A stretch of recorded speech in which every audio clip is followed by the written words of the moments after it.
Fuck! I kind of just realized I didn't grab any videos to react to. Fuck! Also, I kind of redid the model a little bit. See, look, I got rid of like the yellow. Let me see the glove. See, look, I got rid of the yellow on the gloves. I did a little bit of tweaking of the model. Make it look slightly better. Dickers is rating women. What kind of women? Oh, he literally just went live. Creep ranks innocent E-ladies without their consent. Okay.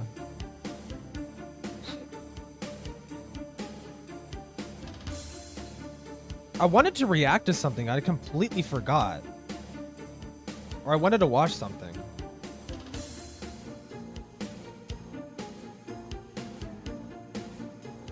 I mean, we could watch the denims thing. Could watch that.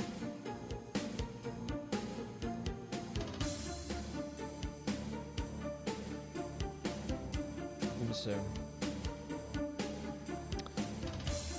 Is this on denims? The Son Nuke. Because denim says like a lot of retarded shit. Or I guess we could just watch H3's side of the thing. Yeah, President Sun is streaming his response to his editor hit piece. I heard it's just it's too much in the nitty gritty. It's too much in the nitty gritty. Oh my god, wait, she's actually so retarded. She actually just uploaded on her channel her reacting to the thing. She's actually stupid. Oh my god, why would you upload this? This video actually makes you look so horrible. Why would you upload this? Oh, why would you upload this? What? Tweaking right now, based. I kind of want to watch the denims thing because like she just fucking completely unhinged in this fucking video. I already got most of it spoiled.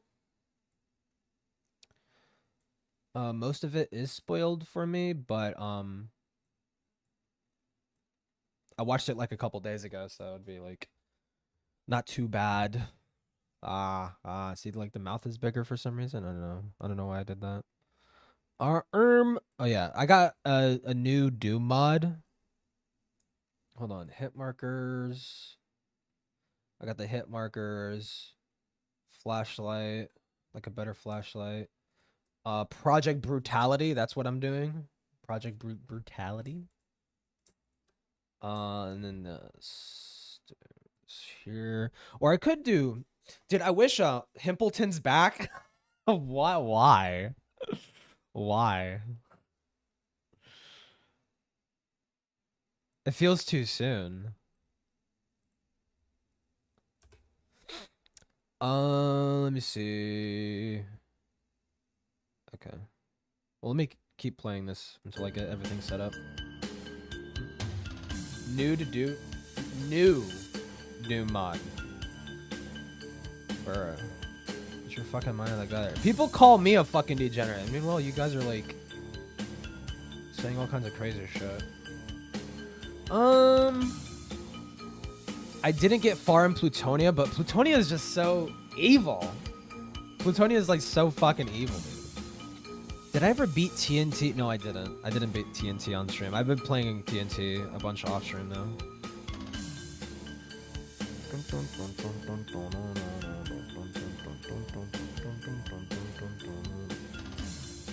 Fumbleton. Oh, what the fuck is this? What am I looking at?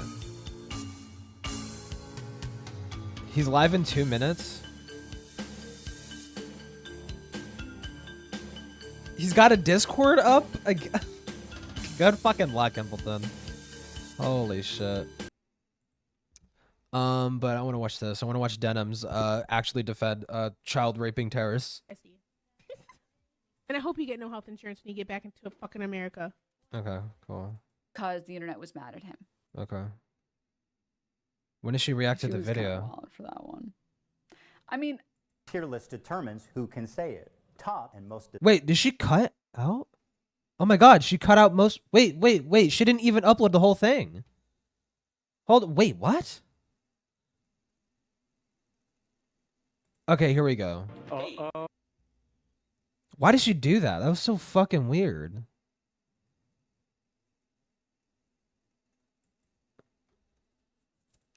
She's just actually just one of the most retarded people like on the fucking planet. Not tearing it down. The Carmen thing is, Sandiego here? there's What? something kind of scary brewing in America. Communism. That's America. That's America to me. Where's my How much mouse? of that I is started a a show joke? a couple of years ago with my acquaintance, Hassan Hello? Piker. Whole time they You even might give remember stuff. him from such classics as America deserved 9/11, dude. Fuck it, I'm saying it. Yeah, kill them. Kill those motherfuckers in a video game. Sorry. Holy shit. That's not what I said. Dumb. Wait, I just realized it's full screen. Fuck. of course, the Leftovers podcast, which was our show. Wait, oh my god, I'm fucking it up. Why is it like this? Display? Scaling? How do I... Oh my god.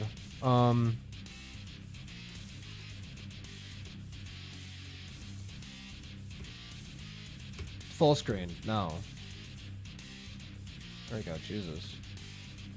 Which we made broadly to goof on the antics of the right. Now, to be clear, I knew about all these edgy and controversial jokes at the time we made the show together. Hates you? Because who am I to judge? Huh? Here is Ethan Klein being a delightful human being. I was just gonna say, if there's another Holocaust, if they start rounding up the Jews again, I hope Ben gets.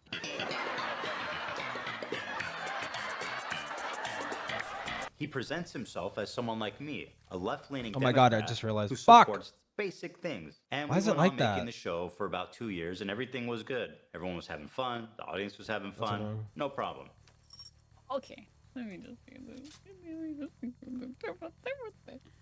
He literally calls himself a socialist. Let's just start. Well, no, he called himself a social democrat to Ethan in their conversation. Dude, hold on.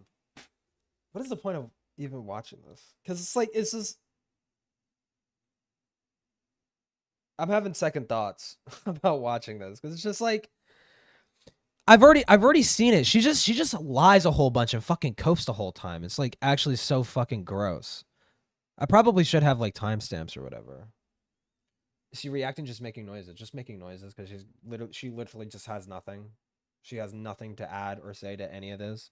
She unironically like just defends like terrorism. Like it's just fucking crazy. There, like let's just start there. Okay. Okay. For just 2 fucking seconds. Okay, let's start my there, God, dude. girl. A left-leaning Democrat. Now you're just being disingenuous. Come on. Oh, Please well, move along. that's what Hassan Please told move him. along. So I guess Hassan That would be the wasn't until disingenuous one. This happened. We were doing our regular show, and for the first Don't time, I see why it would noticed be an more engaging. inordinate amount of radical, hardcore leftists. I mean, I thought we were social democrats, not whatever this was. I don't hate the idea of like people who can be successful. I think it's good that people can achieve success in the term monetary success. I mean, that's what that means, right? I do. You know, there's nothing wrong with that. Because I see so many people in the chat saying, no, I don't know what y'all are tripping about. Like, what the fuck do you? what is the idea Like, that are you Or guys are actually, no, looking it would for- be You guys better. are- Hold on. This, because she's just so fucking boring. She doesn't even fucking react. And I'm waiting for her to say something because I already watched the fucking video. Let me see Ethan react. Denims, Hassan, Nuke. Does Ethan react to it? Fuck it. This is like the one time I'll do like a reaction of reaction. Denims. Get a load of this dumbass. Here's a Hassan Orbiter Denims. You guys might not know who she is. Yeah, you because might not know. she's With like mostly irrelevant, except she was the main freebooter of when I posted the content, Nuke. She had like 45,000 live viewers For the watch party. That means crazy the watch party that she threw. That's fitting. The watch party. She posted, there was posts on Snark and on Hassan's subreddit saying, She go can't watch read, her true. instead of giving Ethan views. She even says it at the end of her video, which is not great if you're trying to avoid committing copyright infringement. It's not great. Bad move. It's not a great look to do that. And it'd be a shame if somebody was, well, this is not great. It's not a good move. No. Just a little advice, Denims, for the future. And then she's got at the top here, watching Hassan content nuke from Ethan Klein. Everybody get in here. 45,000 views. She usually gets like, I think, less than 1,000. Yeah, Denims, X Destiny Orbiter. Very good. Very good. Go from believe all women to pics or it didn't happen. The vast majority of people, if not all, who were raped were murdered on the spot. Here's the thing, though. We are believing the women who come forward and talk about their sexual abuse. No, you're not. You're basically saying, well, no, it didn't happen. That is literally what, dude. It's so the historical revisionism, the multi-layered historical revisionism during this whole fucking thing is actually so fucking crazy. These fucking psychopaths will literally sit there and basically be like, it literally say it doesn't matter if rapes on October 7th happened, as if that doesn't at all justify the militant action against Hamas. Like, you're fucking crazy. Number one for that. And also, can we just like it was literally a high point of contention during this whole like political topic being resurged, I guess. Because of October 7th, people were literally basically being like, well, it didn't happen. It didn't happen. Rapes didn't happen. They're lying. They're lying. They're lying. The Hassan orbiters were saying that. Hassan himself was alluding to that. I don't know if he ever outright said they didn't happen. But point fucking being, like, there's a loud majority of people that at least on the side of like the pro Hamas side, were like literally outright denying it. And now she's like, well, no one ever denied it. We believe them. It's just I guess like how are people supposed to feel? Like, okay, she's right now acknowledging that the rapes did happen. Okay, now what? Are people not allowed to get mad at Hamas? Are people not allowed to shoot and want to kill Hamas? Or experience. What are you supposed to do? I'm not gonna believe fucking Biden when he tells me that everybody's getting raped.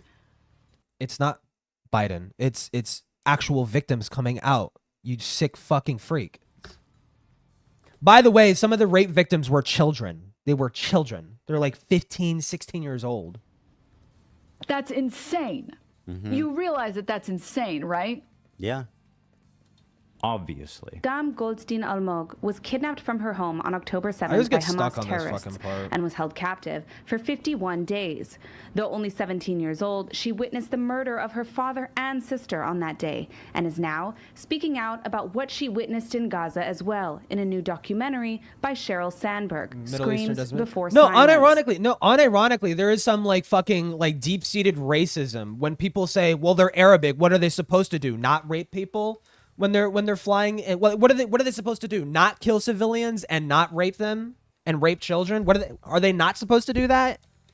Like, what are you trying to fucking say? In new footage, Agam reveals that sexual assault and rape was a regular component of the life as a hostage in Gaza. Doesn't matter if fucking rapes happen on October 7th. Hassan, maybe you would like to call her a liar. Please, go right ahead. Doesn't matter if fucking rapes happen on October 7th. There are dozens of testimonies from witnesses, most of who were in hiding and heard or saw it What's happen. the problem, fucking bitch? Did Yeah, you not nothing. hear Nothing what to they say. said? Literally nothing. That's her entire fucking reaction. Ethan will lay out such a fucking good point and show no, it's so funny. Ethan will make a claim, she will pause it and be like, that never happened. You're not even showing any proof. And then Ethan would show the proof like literally seconds later, and then she would just say nothing. Like, that's basically her entire fucking stream. Her entire stream is just that.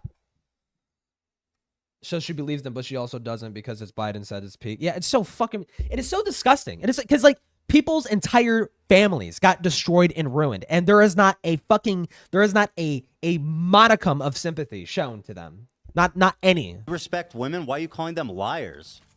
How fucking cool is that? Say something. You just said you believe victims, but here it's a victim right now, a woman. Learn his curse or something? Telling you this happened, and you're smiling? What's funny about I cannot that? wait until this bitch And loses each everything. week there's on more her. Nothing to stories say? coming out. There's a UN report that concludes it happened. Doesn't matter. But Hassan needs a rape kit from a mutilated. Wait, wasn't she? It's a UN. It's so funny because it's a UN report that concluded it happened, and it's the same. It's the same people of that UN report that also confirmed that there was there was a reckless bombing from the IDF. Like the IDF didn't care that civilians were in the area. They would still bomb the area. Like they weren't targeting civilians, but they didn't care if civilians were in the area. If the target is in the area, they will fucking shoot at them. They will bomb the area just to kill Hamas soldiers. Like they it's the same. The UN are actually pretty balanced in their observation of this entire fucking conflict. And these people are just like they will pick at that and like, oh, the UN basically said that or didn't the UN report kind of technically allude that that the IDF were being like genocidal to some extent? So these are the same people that will quote the UN report when it benefits them, but completely ignore like the Hamas did rape a bunch of people during October 7th. It's so disgusting. This bitch actually needs to be banned. Wasn't this disproven? Wasn't it disproven? Oh, because why? Because fucking Hassan said it didn't happen? Because Hassan didn't say it happened? So you're not going to believe rapes happened on October 7th because Biden said it happened. But you're going to believe rapes didn't happen because Hassan said it. This bitch has no fucking idea what the fuck she's talking about. And to be fair, I don't know the in-depth details about this whole conflict, which is why I'm not commenting on it publicly, right? But I am referencing to things that I do know that happen. Like I do know that rapes happen on October 7th. I've seen the fucking UN report. I've heard people talk and like debate over the fucking UN report and stuff like that. I know that shit fucking happened. And this bitch is just like, didn't that get disproven? There was semen found in dead bodies. How the fuck? What? Post-mortem. By the way, some were post-mortem. There was semen found in the bodies post-mortem. How the fuck do you explain that? It didn't happen. How do you disprove firsthand testimony? Like, can we? Well, this should be you could disprove. You could disprove firsthand. What did he say? He said firsthand what? Disprove firsthand testimony. You could disprove firsthand testimony with like actual evidence, but like the evidence collected pairs with the testimony. That's what makes it undeniable that rapes happened on October 7th. It's not only the witness testimony, but also the evidence pairs with the witness testimony too. Like, can we? This should be in a museum. Okay. First of all, she's a fucking bitch. Shame on you. Fuck you. How dare you? You say Disgusting. You fucking support women and you sit here and you fucking giggle and laugh at this girl who was raped? And then immediately you say, I believe all women. And they say, oh, wasn't she lying? Like, go Genocide to a in Gaza? museum. Put this there. This is the fucking Neither side is caliber. good. This is what's I happening would say, in Hassan's community. I would say Hamas are definitely worse than the IDF. But at the same time, it's like, because the IDF's main fucking issue, like the main problem I have with the IDF and what they've done is that they don't care about civilian casualties. It seems that they don't care. They're not targeting them per se, but they don't fucking care, right? There's a very reckless disregard of the people that are living in Gaza just to attack Hamas, right? Like, and they should care. They should fucking care. They should care a lot more about the civilians in there too. Because every civilian casualty in that fucking conflict that is the fault of the IDF, just it makes the other side more militant. It makes them more fucking angry. It makes more Palestinians who might not have joined Hamas before are now joining Hamas because their family just got blown up from an IDF fucking bombing run or some fucking shit like that. Like you're creating more radicals, and it seems like the IDF doesn't even fucking care. They're like, well, if you're a part of Hamas, you're a target. We're gonna kill you. Like, we don't care who's in the fucking way of that. It's awful. But Hamas are like actively targeting civilians, raping civilians, killing and raping civilians, beheading them, putting their heads on pikes, running them throughout the fucking cities. Like, these people are fucking apes. They're actual fucking animals, and they need to be like murdered. Or it's not, well, it's a justified killing. It wouldn't be murdered, but you know what I mean. Wasn't there live calls too of people crying for help? Well, I don't know if the rapes got caught on. Well, no, actually there were there was no. I do remember in the UN report there was a video where you could hear it. Obviously that video has not been released to the public for obvious fucking reasons. But there is audio evidence of that shit happening, right? And it pairs with the testimony, and it pairs with physical evidence too. We have plenty of evidence to suggest that this happened, and just the fucking unabashed denial of it is just like, you were subhuman. This is what it is. How can I live in this fucking? We're not.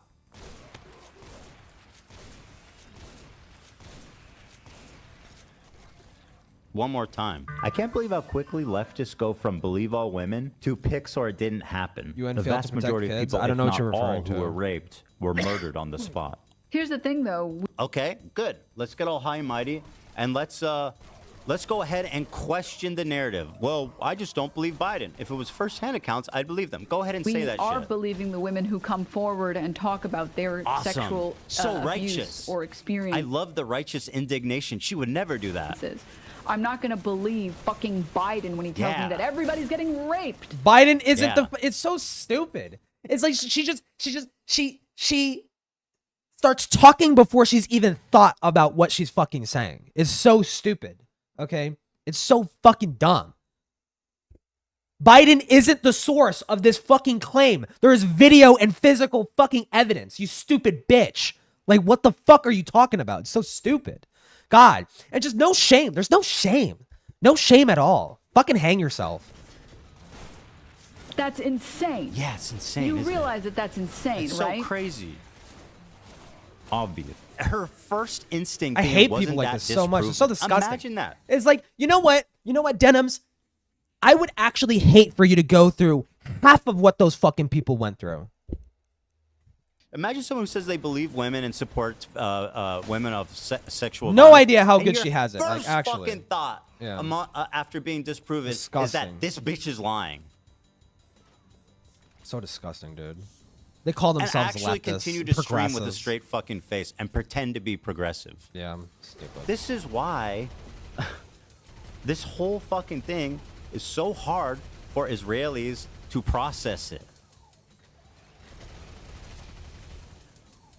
Obviously. Dam Goldstein Almog was kidnapped from her home on October 7th by Hamas terrorists and was held captive for 51 days. Though only 17 years old, she witnessed the murder of her father and sister on that day and is now... Wait, what? It's about the UN banning manga in Australia? Well, what kind of manga? Like all manga or just like... Because, I mean, when you say manga, immediately I'm thinking like, well, if they're banning Lolicon, I don't fucking care. I think it should be banned. It actually just happened just to protect children. Like all manga is just banned from. That's. I mean, if that's the case, that's Speaking retarded. out about what she witnessed in Gaza as well in a new documentary by Sheryl Sandberg. Pretty amazing to Screams be Before immediately Silence. disproven. She goes, I wouldn't believe it unless it was firsthand. Here's a 17-year-old whose family was murdered in front of her, and she was kidnapped for 50 days and continually raped while being in captivity. Nothing to say? Nothing to say. Nothing. Just Nothing? literally nothing. Just so fucking You're not insane. gonna fucking acknowledge what just happened? Nope. She will, to say that she's lying. This is a disgusting human being. She's a vile fucking piece of shit. Wait, what am I getting added for? In new footage, Agam reveals that sexual assault and rape was a regular component of the life as a hostage in Gaza. Wait, what? United Nations hilarious war on anime and manga? I mean, I guess we could watch that later. Hold on. Their name is Backstrapman Otaku News.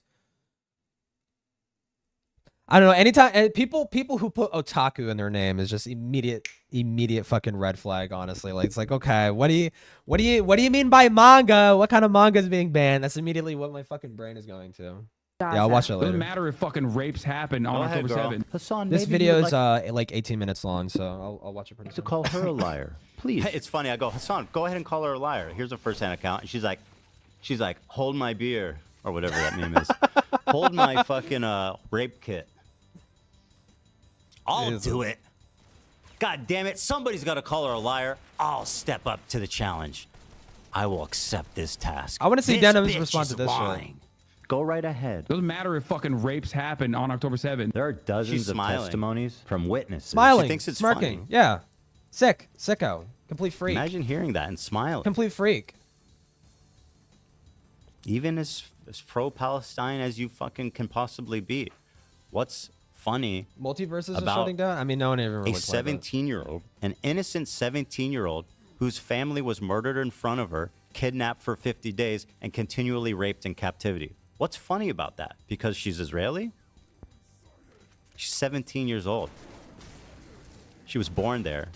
Her family was murdered in front of her. And people like her and Hassan and everyone in his fucking orbit can't spare one shred of decency, one shred of humanity. She's gonna smile at that. Yep.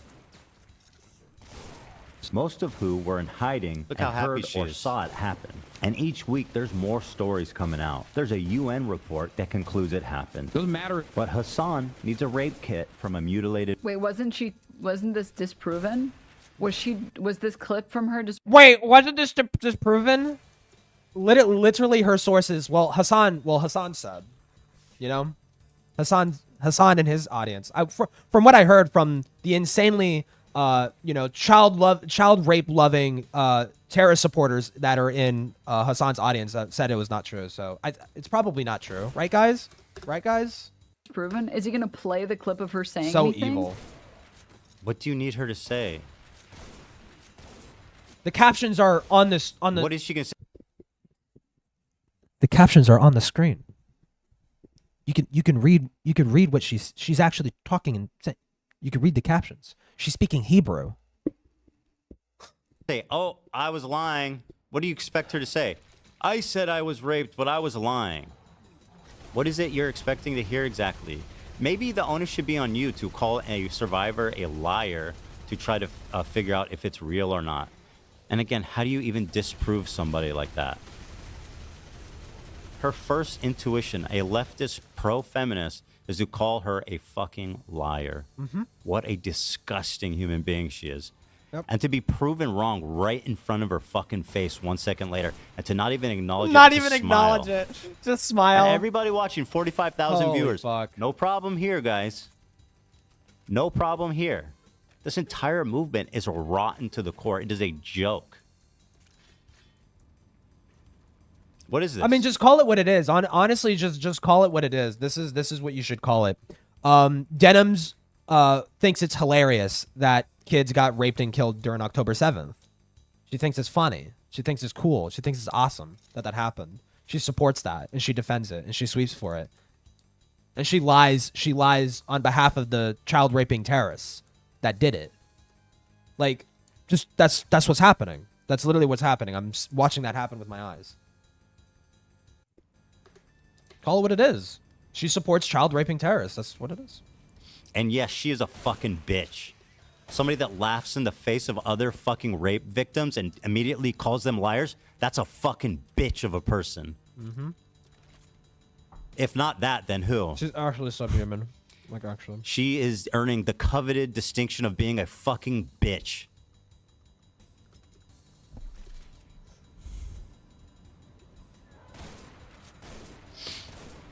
Congratulations. Enjoy the distinction. I've come here and I've made the distinction. I have decreed, let it be known, that Denims is a dumb fucking bitch. Congratulations. This actually makes me nauseous. Is this another Yeah, one? it's just here's another disgusting. one. It's just Denims completely- being caught in a fucking lie. That's sad. Feel bad for you guys. 45,000 people and nobody's got a problem. Watch this You're one. ugly as fuck, bro. You're ugly as shit. You look like a rapist. Bro, look at the fucking... You look like a fucking rapist, Ethan. Is she horrified by what he said, or she's like, got him? Feel bad for you. Okay, can I just say really quickly, it's very obvious from the way that guy's talking he's a Sneeko fan. Like, I'm sorry, that language is not Hassan fan verbiage. Like, that's very clear Sneeko lexicon. Can we just be honest for just 2 seconds? Let's be honest. Like, Finally, just be real. please. Wallahi, that is not. What, Allahi? No. What does that mean? Wallahi, I swear. Oh, I to swear. God. Okay, good. She's not even Arab. She's. Oh my God. Is she even Arabic? She's not even Arabic. And she's trying to be like, oh, wallahi, haha. I'm just like you guys. I'm just like the rest of you, haha. I'm so quirky and Palestinian and Arabic. I love raping Israeli children. Haha. That's so funny to me. Thick fucking freak. I love you, Hassan. Can I give you a hug, bro? I'm so sweaty, bro. I love you, bro. I'm so sweaty. I love you, bro. Once again, I have to interview you. speechless? You're my hero, bro. Nothing to I say, love you. girl. You're the coolest guy. Here's the, you just went a whole fucking, you just grandstanded on how he's obviously just must not be a fan of Hassan. And like, how could she sit there so stupid and smug? Oh, I hate her. I actually hate Wallahi, her. that is not. No. No. No. Oh my God, bro. I love you, Hassan. Can I give you a hug, bro? I'm so Hassan sweaty, fans bro. would get along. They are getting. They do. They get along. They get along in. They do get along. Like you watch them. They quote retweet each other. They retweet. They like each other's tweets. All in regards to like denying the Holocaust, attacking. Defending fucking Hamas. Attacking. Israeli citizens and stuff like that, calling them pigs, calling them dogs, saying that they deserve everything that's coming to them and shit like that. They all like and retweet each other. They are actively like fucking with each other. I love you, bro. They all fuck with each other. I have to interview you. You're my hero, bro. I love you, bro. You're the coolest guy in the world, bro. Coolest guy. It's the same thing, and it's not just Sneeko. Hassan has literally platformed like multiple Groiper tweets that were like anti-Destiny. Multiple times. He's done it multiple times. He's went and picked out tweets from Groipers to signal boost Groipers. Fucking Sieg Heiling, race realist, fucking white supremacists, just to attack at Destiny. And he's gonna take the moral high ground. I think I look gay in that one. Can we just be honest for just 2 And by the way, just to be absolutely fucking clear, Destiny deserves criticism and deserves to be attacked on the basis of what he did with Pixie and Cherry and like all the other fucking women that he's fucking secretly recorded or otherwise, right? He absolutely deserves ridicule and to be lambasted about that specifically. But for Hassan to like take the moral high ground on anything is just fucking ridiculous. Because literally everything that he criticizes other people for doing, he's basically done himself, right? For the most part. She a fan, yeah, literally. I don't. By the way, also, I'm probably gonna have to fucking unlist this VOD too, because I found out why that VOD got community guideline striked. I found out why. It was the VOD where I was reacting to the DJ Academics shit.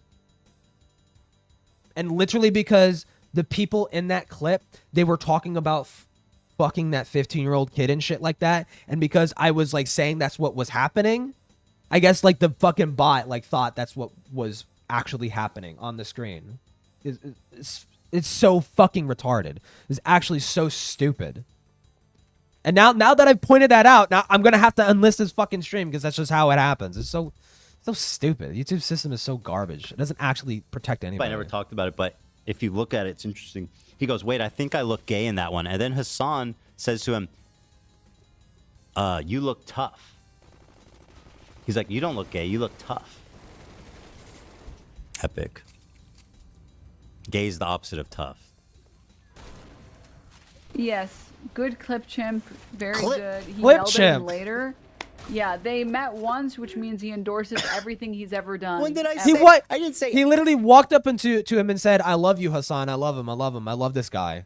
Right? He literally said that. And apparently, I think this guy is a clout chaser in general.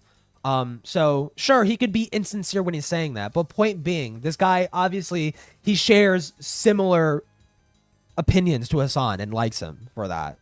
But then later, I think it was recently tweets like in February of this year were dug up.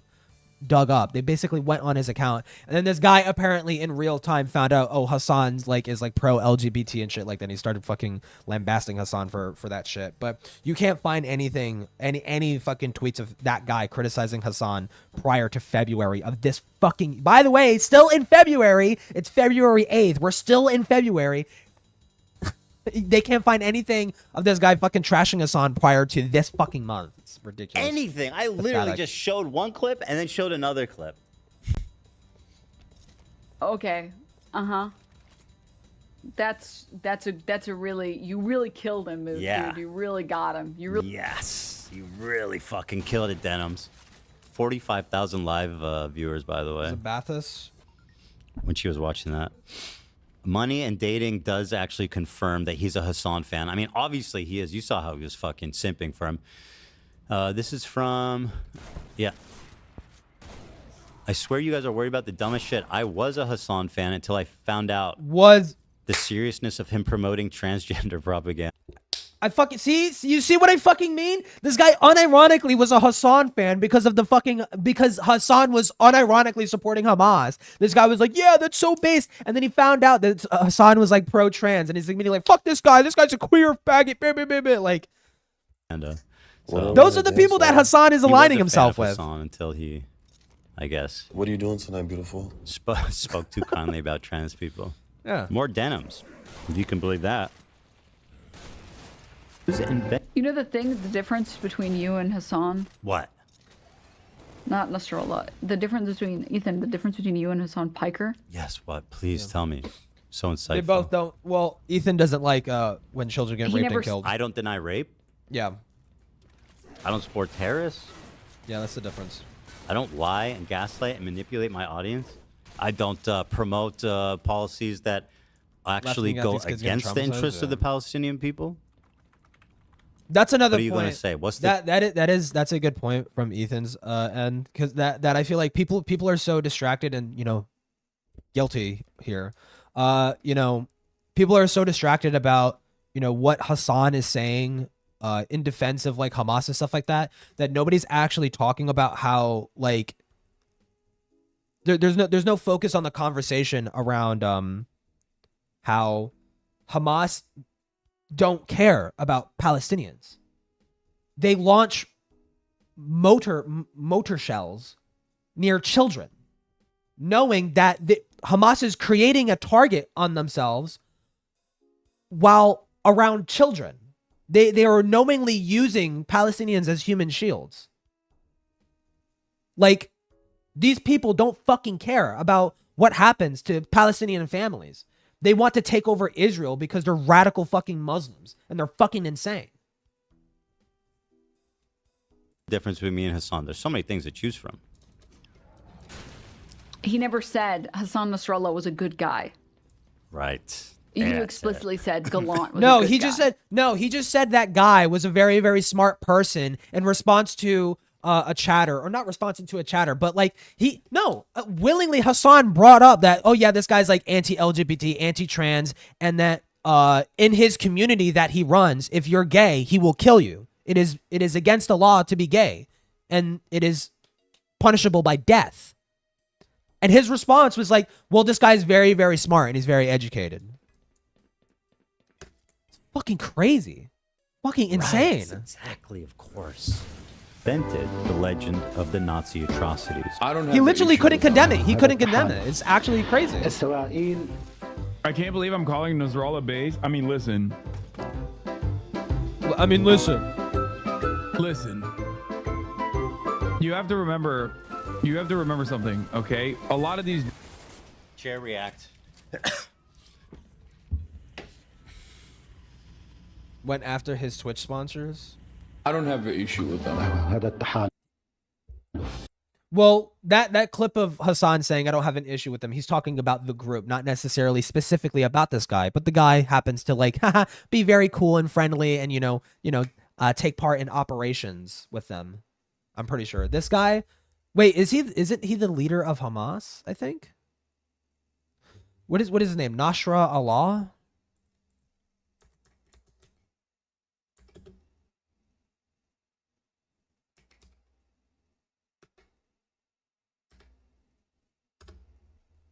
What is his name?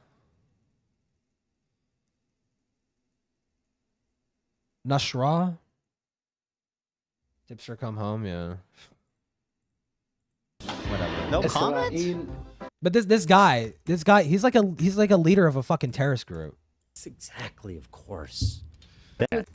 He never said Hassan Nasrallah was a good guy. Hassan, okay, his name is Hassan. Oh, Hezbollah. Okay, yeah. Okay, terrorist. Okay. Right. Supports. Explicitly said Gallant Hamas, was a good Houthis, guy. and Right, Hezbollah. exactly, of course. Oh, days. Invented the legend of the Nazi atrocities. I don't have an issue with them. Iranian. I can't believe I'm calling Nasrallah base. I mean, listen. Listen. You have to remember something, okay? A lot of these Chair react.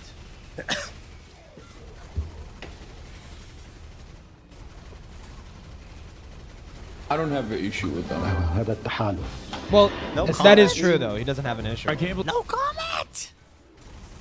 Zero fucking comment. How could she own herself so many times in one stream? It's pretty fucking remarkable. You know the difference between you and Hassan? Go one more time, really, please tell us. Not Nasrallah. The difference between, Ethan, the difference between you and Hassan Piker? Yes. Actually, you know what's the difference? He never said Hassan Nasrallah was a good guy. Yeah, actually, what's the difference is that I actually owned No, but he the just mistake of no, but saying he that. just defends. No, he never said he was a good guy. He just defends and justifies his opinions about fucking Israelis and fucking gay people, and that he wants to kill them. Explained it, apologized. What? And, you know, moved on amicably with understanding of what we believe in. Fucking and crazy. I actually- live in Crazy Town. I don't think that. I never Correct me- said that. Yeah, first of all, you never said that. That was something Hila said. Yeah, and you actually, in the Is he a moment, Christian majority country? Well, since beginning in Christ. not necessarily corrected her, but said, hold on. You don't necessarily want to go that far to call him a good guy. So immediately identified that that is probably not an accurate thing. And then Hila, after finding out more about it, did what you're describing. Actually she condemned. walked it back Yeah, she completely, actually condemned said it. She Fucking, was just crazy talking about it person. relative to the other psychos IDF, in the War representative, yeah. Cabinet over in Israel. Yeah, that guy. And apologized. Right. So that is the difference between me and Wow, Hassan. actual Do you think remorse. Hassan is ever going to apologize for saying Whoa. Nasrallah is based? Or you for even just getting it wrong? I mean, yeah, sure. I apologize in acknowledgement when I'm wrong. That's a difference. That's a big difference so far. Yeah, that's another thing. They're trying to convince the world that it's something I said. I didn't even fucking say it. I mean, so. But I mean, okay, it's my wife. An NPC, no reaction, no comment, no nothing. Obviously, I own my wife. She'll say like a comment and then watch it like get contradicted or watch it get proven wrong in real time, and then she will sit there and like you could almost tell on her face she's like, oh shit, how do I justify this? Like you could watch her like actively struggle. It's like it would be funny if she wasn't supporting child raping terrorists. It would be funny if she wasn't doing that, but it's like actually disgusting. As you guys know, as they obviously believe. Oh, I can't see my keys. Between you and Hassan Piker? I don't have any keys. I make this shit look good. Men in Black meme, anyone? Will Smith. I wish I could fucking. That was Will Smith. Keep my wife's name out your fucking mouth. Little piece of movie trivia for me. I wish I could fucking memory zap my face after watching Currently this talking shit. to Himpleton? He never said. What? Why? Hold on. I just want to make sure something real quick. So the whole thing with Himpleton and telling people he's friends with you, I need you to keep that lie going with me saying we're friends because I've been using that to get sexual favors from you. Okay, dude, shut the fuck up. You used to act like a homie, and now you're all in all these chats being like, "Oh, Himpleton's crazy, guys. Himpleton crazy." Whatever, dude. Wait, is he actually talking to? I'm so edgy. I say the N-word, but I'm also Keep the lie going, Borase. Yeah. You got me. You Yeah, got man. me, dude. Wait, you guys aren't friends? No. Let's see. All right, are we on Halo? All right, there we go. Now I was just gonna play games. We on Halo? Wait, Mrau's DMing me something. Oh God, what the fuck is Mrau wanna happening? say something? Mrau, you should call. I'm gonna call Mrau. Oh Mrau my should call God, him. bro! I gotta snipe this. Listen, I mean, Mrau doesn't should he, I call got. I'm an aviator. I'm an aviator, Andy, dude. You want him to sound Whatever. like he's in a business meeting? That's normal for, huh, Loraze? But I thought you guys were homies. Yeah, best friends. What did Himpleton Mrau, do? Hello. Where do I even start, dude? Mrau, you should call him right now. Himpleton is just a clout chaser guy. Said a lot of fucking retarded shit. Yeah. Cringy. Settle the score of retarded shit. Himpleton. Call in right now and, go heavy at him. That was disturbing to watch. That was. It's disturbing I to be feel in like there. anxious. My hands are sweating right now. Yeah. Get in there. That was. Get in there, bro. Well, how are you? Are you? Do you need to talk to someone? Are you okay? I mean, are you gonna be all right? It's not just me, right? Like, obviously, like the guy is off his shit. Like he's like, this is bizarre. I'm gonna be serious, okay? I'm gonna give you my serious take. It seems like to me, he's taking everyone's advice by trying to do the character that people were laughing at, but he can't even keep that up because halfway through his conversation with you, he like went completely serious and he's like, "No, Lyrics, like I'm doing the bit. Like you don't get it. I'm doing the bit that people wanted." Yeah. It's like he can't even keep up the bit. Yeah. I don't know. This is. Well, something about this is disturbing. Call in and dude, do your thing. Scream at him. Do what you need to do. Okay, that's my wish. That's my wish for you to do. I don't know if I want to talk. I'm scared. I'm worried. Man. Come on, you know what you worried. need to do. You know what you need to do. You've been desperate for views, bro. You've been putting on anime little girl VTubers. I got paid. I got paid for that. You need anime little girls to get fucking views. Your VTubers. I need anime little girls, motherfucker. Look who's talking. All right. I know you're fucking Pat. Don't you do that to me. All right, asshole. I know you're like desperate. I know you're desperate like for that views. shit, motherfucker. I know you're desperate. Get in there. This is your coach telling you to get in there. You're the sixth man. Blue eyes, pale skin, yes, sir. frail. That is true. What does Kai look like, by the way, asshole? Yeah, that's what I thought. I'll call fucking Himpleton. All right, go fuck yourself, okay, dude. Good work, team. All right, glad we can get that done. God bless. All right, let's fucking go. You're welcome. We're getting the content. Thank you for the dead air spam. Thank you. All right, man. Appreciate it. If Himpleton's smart, he go. would not call Morel. This guy said, This nigga got the cross chain. Okay, and the can this guy stop? This guy's just unhinged, bro. Why is he saying the N-word? But it comes across as very delusions of grandeur too. I wasn't gonna say it to his face because it's like I'm not about to like confront him on. Well, but this is like here's the thing. Okay, so I don't know if anybody knows, but this literally happened like a couple nights ago. Apparently, Morel got like really jealous of like some person that was in his Discord server who was like talking to like a bunch of like the e-girls, and because this guy's like buff and shit like that and attractive, Morel got jealous and decided to spontaneously invent a rule about no e-dating or no e-flirting, and immediately banned the guy like from the server. But then it got all like Morel played it off as like a bit. It was like, oh, I was just joking, haha. And then it's just like, okay, yeah, sure, dude. what you hear a bunch of times where there's like these people who are clearly like not in a stage in life to be saying they have big projects coming. He's saying that he like moved states for like big documentaries and projects. Yeah, okay. There's like this delusions of grandeur thing going on where he's like saying, I got big things coming, I got big things, when in reality, that shit's never gonna come out. Or when it does, it's gonna be like completely shit, and it's gonna be ghetto. Yeah, this is like Colton every 6 months, actual prime example. Yeah.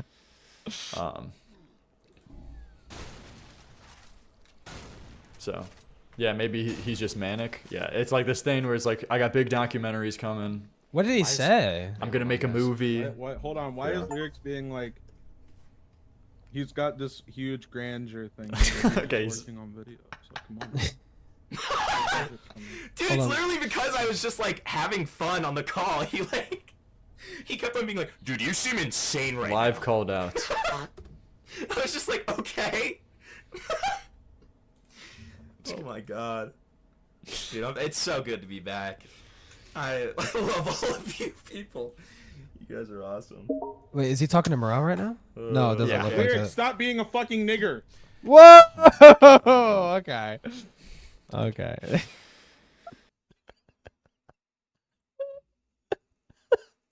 Is he talking to Morel? He's going to get his food. He said he'd be back. Oh, okay. We're playing campaign.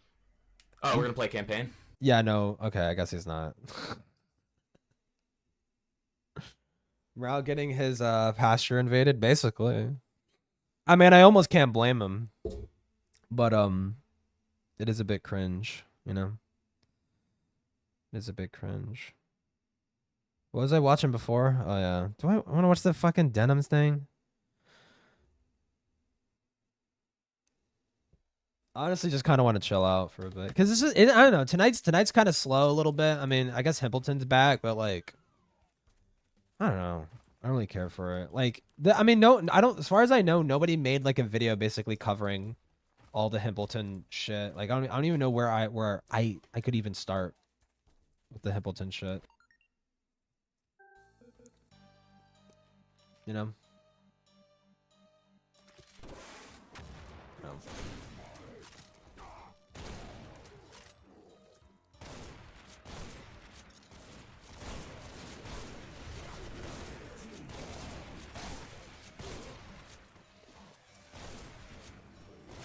But yeah. Dude, but Denims is honestly like fucking such an evil. Fucking actually evil fucking bitch. Just like no remorse at all.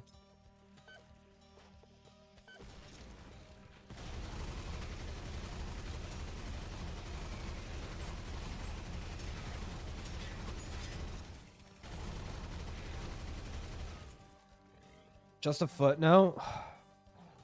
Himpleton is basically Himpleton used to be like really close with Morale.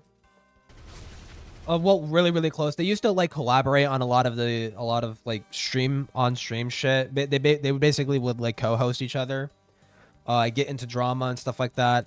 But Himpleton started to like kind of do his own thing, and he had like a minor, it's like a lot of minor dramas, a lot of minor little incidences, right? First, he had like a problem with Queeman because Queeman called his like Pomnigate video like gay and cringe or whatever the fuck.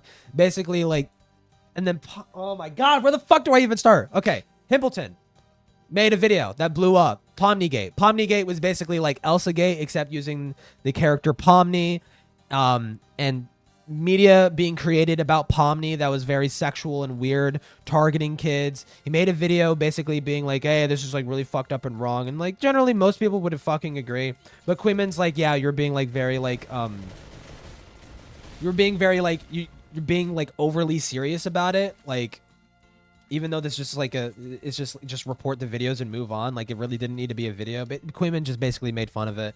So Himpleton decided to try and get Queeman to debate, not debate on the Pomni video, but debate in defense of Tyga, right?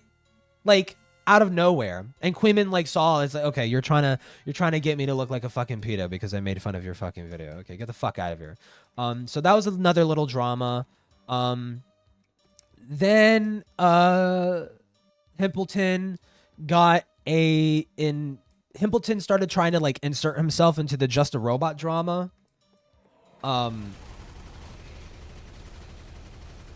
Where he was basically doing gay ops, trying to get Jar to say crazy, embarrassing shit, and then he was gonna make a video exposing Jar or some shit. Just a Robot. And he decided to jump in like a Discord voice call and like basically talk about it. You know, this was all supposed to be like a secret thing, not knowing that the Discord call was being live streamed. So he got busted for trying to do that. Super fucking cringe and stupid.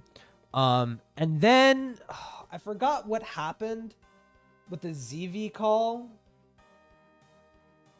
God, what the fuck happened with the ZV call? He like fuck, what was it? The ZV stuff. I forgot how the ZV shit happened. Oh, I guess Himpleton had like a falling out with Morale or some shit. I don't know why. I forgot why. Oh, because I know why. Okay, so this goes all the way back to when the Morale Denny drama. Hates Himpleton. I mean, most people hate Himpleton. Himpleton's just a fucking loser. He's a clout shark loser, clout chasing fucking weirdo guy. But yeah, him and Morale had a falling out because Morale started being like the target of a lot of like ridicule and a lot of criticism because of the whole not only him fumbling the Cheeto drama, basically overblowing it and stuff like that, and trying to make a Cheeto, trying to heavily imply a Cheeto's like a fucking pedo or some shit when like this just wasn't the case. People criticize him for that, but also a couple weeks after that, Denny came out, and Denny was basically like a 17-year-old girl that Morale was flirting with. Morale was 20, I believe, or 21. So like, point being, I remember it was like a 4-year age difference. So 17, 18, 19, 20, 20. Yeah, Morale was 21. You know, it's not pedophilic, but definitely like super irresponsible. Denny was basically coming out trying to cancel Morale, like trying to like,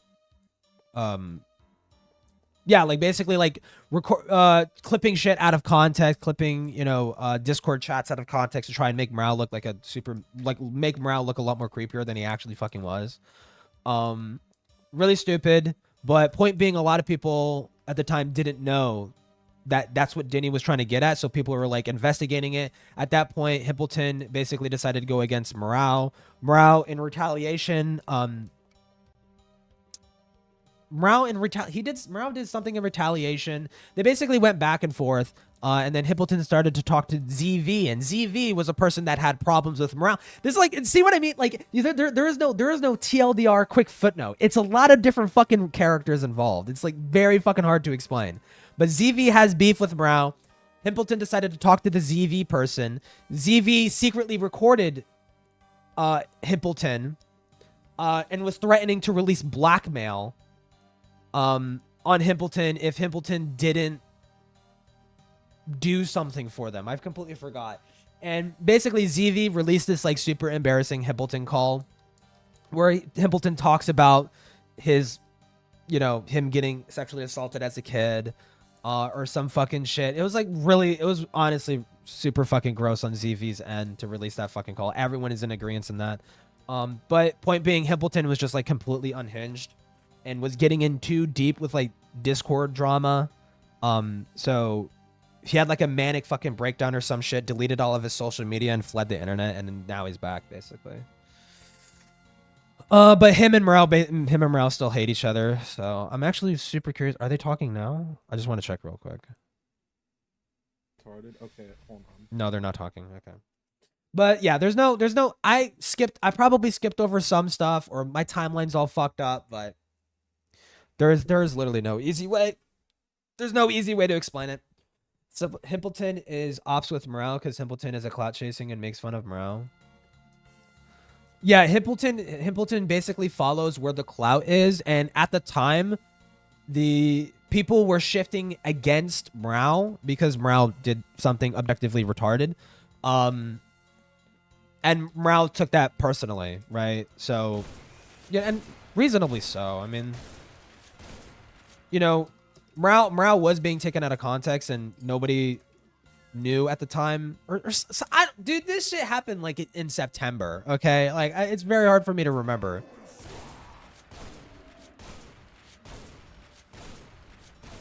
But point being, Himpleton's just a complete clout sharking loser, and probably shouldn't be online. And I guess like he had like a conversation with well, I mean, fuck. I mean, if we're talking about it now, Jesus Christ, dude. I mean, maybe Lyrics could better GK guy, explain I'm it. thinking big stuff. Let me go back. Let me see when exactly is he talking to Himpleton. Who said that? This guy's crazy. My mic sucks. Hold on. I thought he'd come back more normal. Are you using your headset mic? No. Man? Who is saying slurs? We promised. He doesn't want to call in. No. He's There we go. One-on-one or no? Okay, so he's calling me now. Wait, he was sexually assaulted as a kid? Yeah, like he basically he leaked in the ZV call that, you know, ZV basically had problems with Morale because Morale made fun of them for being sexually assaulted or some fucking shit. I get, like, this is why I will never be friends with Morale, because he's like he's just that kind of person. But I mean, Morale doesn't even want to be friends with me, so it doesn't even fucking matter. But point being, Morale's a piece of shit, right? Everyone already knows that. Himpleton in the call basically was being like, "Hey, I was also sexually assaulted too, you know, so you should stop blackmailing me and feel bad for me." Or some shit. And then he also made a video going into depth about what happened to him. I never watched that video. Because it's just not my business. I don't want to know. I don't want to know your entire story, dude. Like, you shouldn't have made that video. It was really stupid. But he basically did it to, like, his reasoning was that he did it because he wants people to feel comfortable with coming out about their stories, but in reality, you did it because you want people to feel bad for you. Because you're doing retarded shit and saying retarded shit. And just generally being embarrassing. Queen is stupid. Oh my God. There's no easy way to catch up on this fucking drama. There's no fucking easy way. Himpleton. What do you freaking want, dude? Whoa, okay, why are you so mad? Dude, I'm just fucking with you. What's up? What's up, man? It's good to see you back, but it's kind of like worrying. How are you doing, man? Why you sound so nervous, dude? You okay? I'm a little on edgy. I'm a little scared watching this stream, man. I know. I'm a little scared for you, buddy. You sound like you're like, is there someone there with you? Are you okay? Dude, how are you doing, man? So I'm great, man. You took a break from the, obviously, as being my first co-host and everything, my first rising star. That's right. That's right. Yeah, Okay. your best co-host. Yeah, I'm watching this stream right now. It sounds it feels kind of crazy. I'm just like, so last time you were on the internet or whatever, it was what was the Joker thing? I guess that was offline though. It was like the Joker call with that one guy, QV. What was his name? ZV, yeah. ZV? Yes, sir. And now you're back to streaming, or what's your plan? What are you gonna do streaming? I'm literally just streaming. I did it to like burst the bubble tonight. But all I'm doing is just like, I'm chilling, I'm gaming, I'm doing research streams, because I am mainly doing videos now. So only purpose of streaming is just to have fun whenever the fuck I want to. Nothing formal. Research streams on like what, videos or like video essays? Yeah, video essays I'm working on. Yeah. Like similar to that like Pomni one or whatever. Like That makes me, God, fuck me. I keep procrastinating the Crease McPoster shit because it's like, I'm trying to make it a very catchy video, and it's hard. It's hard because like I have to create this hook at the beginning, and sort of bait people into like watching it, but then like 10 or so minutes in, I'm gonna be like, nope, I actually want to switch and talk to like about Crease McPasta, Mr. Creepy Pasta, and all this fucking disgusting shit that they fucking did. But like actually trying to figure out like how to do this like appropriately, how to do like the whole beginning hook part appropriately and seamlessly is like hurts my fucking brain sometimes. But like I've just been procrastinating it. I need to actually get back on. Still commentary stuff? No, probably not. I if something. I mean, I have all the research, then I'll do it. But otherwise, I'm just like doing whatever the fuck I want. Like I have a lot of ideas, kind of outside commentary. Kind of always have. Like what? But, let's see. Well, I'm currently working with a. I'm gonna be working on like a semi-professional documentary. I moved to be able to do that. Move states. Semi-professional documentary. Yeah. On what? Yeah. It's crazy. So yesterday we had our brainstorming meeting, so we're still figuring out what we're gonna do, but I'm split between either the Ludlow Massacre or I am also looking into other topics on Atlas Obscura. So I'm still kind of figuring that out. So you're doing like true crime content or? No, not true crime, just like interesting stories and stuff. One of the videos that I'll do when I get back, My I impact have is like a cool. gigantic kind of like print out list of fucking ideas, and so I'm sorting through that. Okay. But so that sounds cool. So like interesting stories, like investigations or like real stories or murders, or is it creepypastas? Like wait. No, it's just I mean, man, it's whatever the fuck I want. Like I mean, most of it's gonna be like. I mean, I also just like off the top of my head, like still kind of like thinking about the video. Like I'm also like kind of anxious about this video too, because there is a chance that it could blow up. And because it's such a serious video, like that kind of stresses me out. It's like this needs to be like right. It needs to be a good sound, attractive video.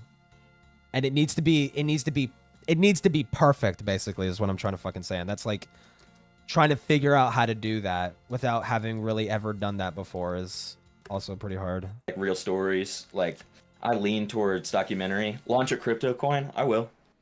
That's coming soon. Okay. Himpy coin, Joker coin, rape coin. Dude, okay, okay. Are you on something though? Come on, man. No, I know you before. You're very like what is it? Neurotic right now. Hyper. I'm Those are hyper. super cute, I'm true. excited. I'm excited to be back. I didn't know. I'm sober almost 11 months now. Okay, that's cool. You say you're gonna do a fake story creepypasta that somehow relates it with creepypasta did. Yeah, basically the narrative that I have set right now is basically it's some creepy Discord user like 8 months ago when I started fucking streaming, or not 8 months ago, but like a long time ago when I started streaming and I started doing creepypastas. I started covering creepypastas on my live stream. This fucking random Discord user messaged me asking me to cover their story. And, you know, because I was such an obscure streamer and had just started, it didn't really make any sense, but I started to run with it and I started digging into the story, and I found out that this story actually relates to a real life crime that happened. And as I'm slowly like unfolding the onion and basically showing like, oh, this, you know, I'm gonna have to create fake newspapers, fake fucking bullshit. I'm gonna do all that, the whole fucking 9 yards basically. And towards the end, it's gonna get like pretty muddied, and I'm saying like, actually, I was lying the whole fucking time, right? Like, or like right before like the big reveal of like, oh, what this person did, I'm gonna be like, I was lying the whole time. I was lying the whole time. I literally made everything up. And I did this because the real monster of the story is actually the creepypasta narrators or some shit. I'm gonna figure out how to like tie it in. But yeah, that's basically the idea. I can be that Discord user. I could create fake screenshots. Like I like, all you have to do is just like look at how the structure is of like a Discord messages, and you could probably I mean, it doesn't need to be perfect because it's like it's fake. It's fake. The whole intro is supposed to be like a hook, right? It doesn't need to be convincing. It doesn't need to be. So I could just like string some fucking bullshit together. Probably. I don't know. I don't know how I would do it. I'm bored with the Himbleton shit. I don't know. What the fuck? What is this? Ah, dude. Dude, I don't. The only VTuber I watch sometimes is Chibidoki because of all the fucking random stupid fucking memes and shit. But I always get like weird fucking VTuber shit recommended to me. I'm just like, dude, I don't want to watch that. So are him and Mrao degens?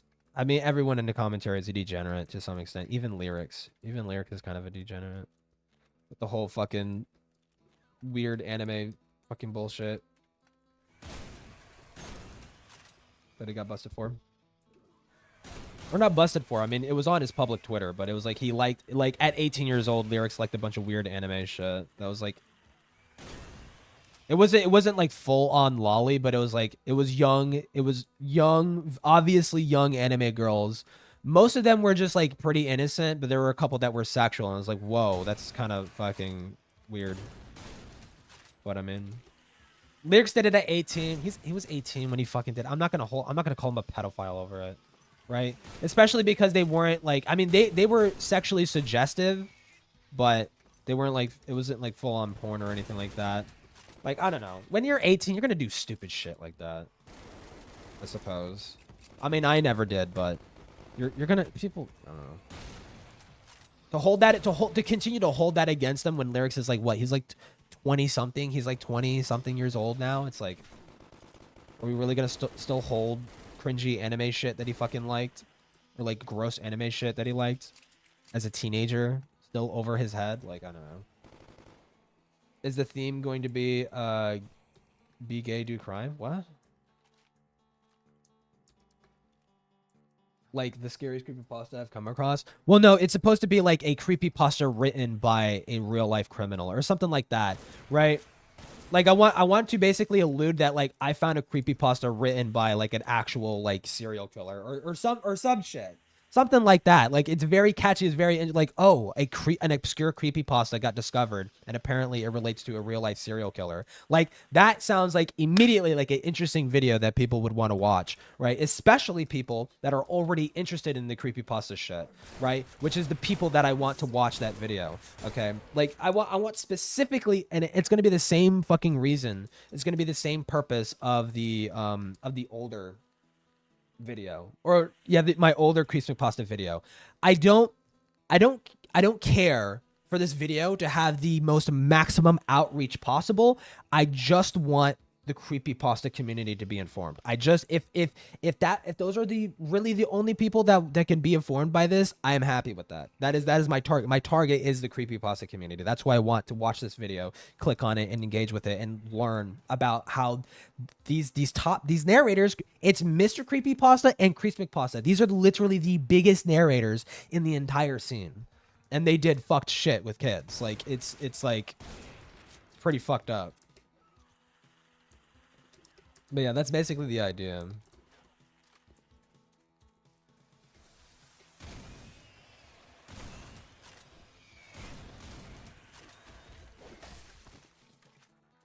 Man. Hopefully it does well, it does its purpose. I mean, I've talked a little bit with, I mean, I've asked Slime Beast to, like, you know, hey, if you know, because Slime Beast is the guy that you want to talk to if you want to find out about the degeneracy of the creepypasta community. Slime Beast is the guy you got to talk to. Right now he's not interested in relitigating it, but hopefully he has my back, I guess. Or not even hopefully. He doesn't have to have my back. But before once I get everything squared away and the video gets done, he's going to be the person that I'm going to run it by. I'm going to be like, this is what I have so far. Let me know if there's anything that I should add that you think should be added to this video, because it's not just going to be Creepypasta and Mr. Creepypasta, although those are going to be the focus, because there's also other narrators too that also did fucked shit.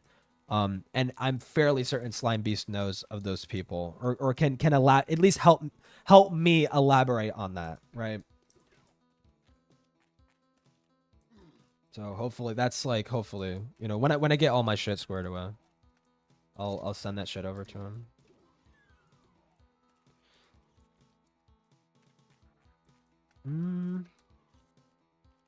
What time is it? 8:35. I'm gonna drink tonight on VR as usual, as always. But yeah, I'm gonna do that off stream. Or I'm gonna do the usual off stream. If tonight's boring, then I'll switch to on stream.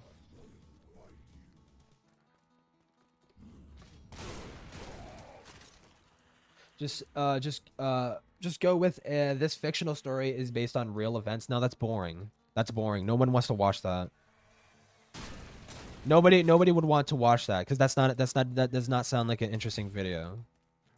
I want the people that I want to watch this video are the people that are interested in how creepypasta ties into, or how a creepypasta ties into real life shit, like actual real life stuff, right?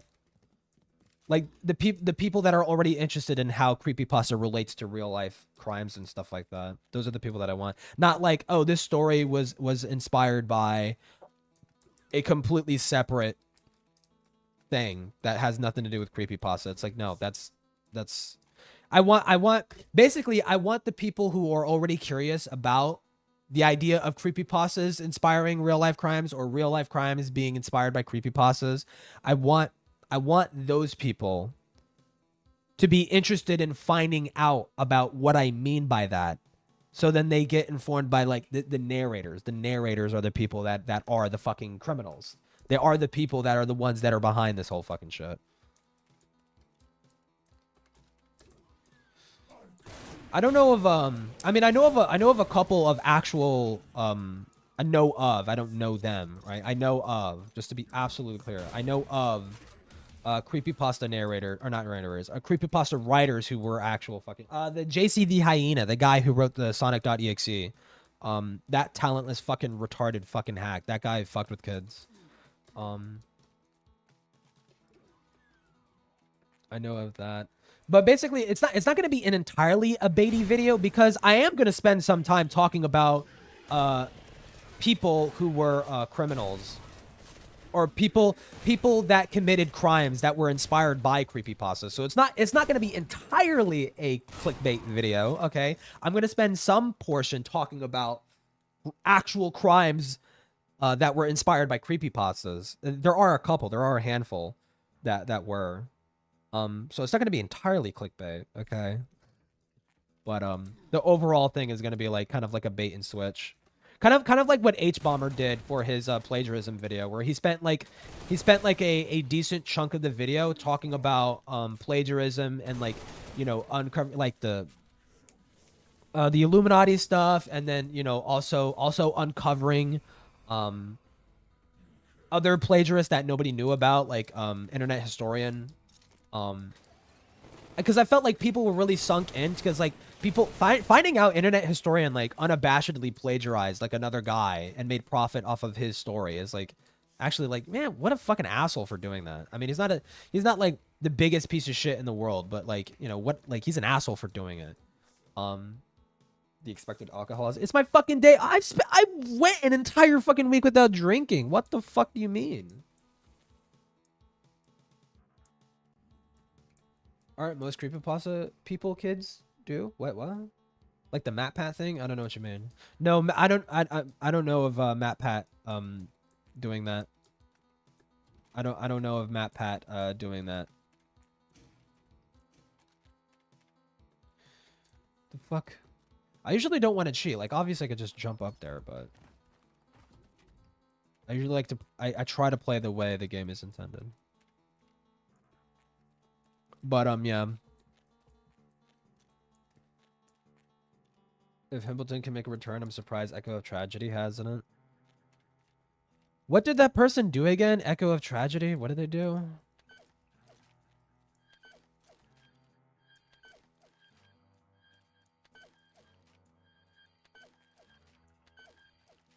Oh no, I just know that shit opens up with enemies. And like the pen do its course. What?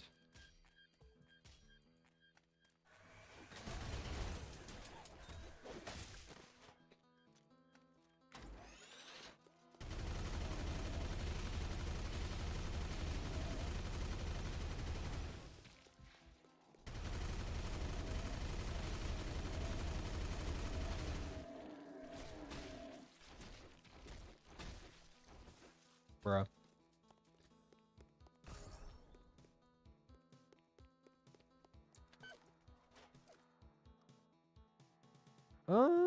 Frags.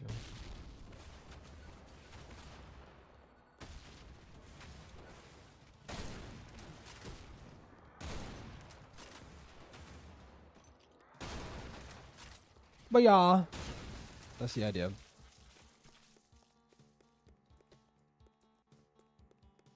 That it? Pretty sure one of these things opens up.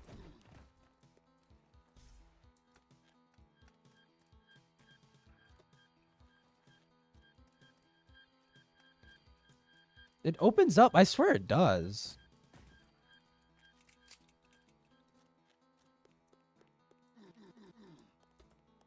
Leaked nudes of multiple. Oh yeah. Okay, no. Yeah. I remember. Okay, I remember that. I remember.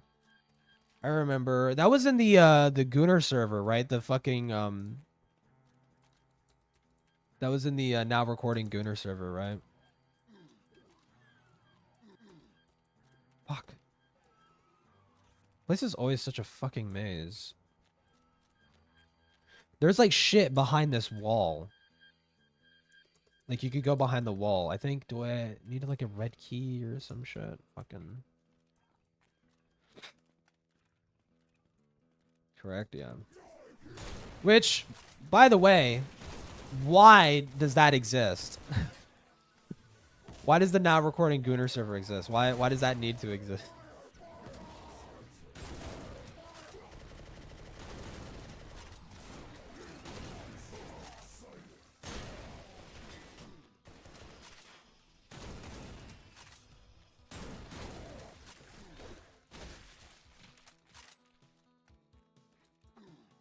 How do I open this shit?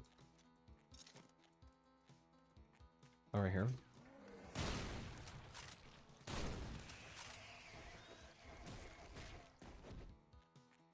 Bruh. Bruh.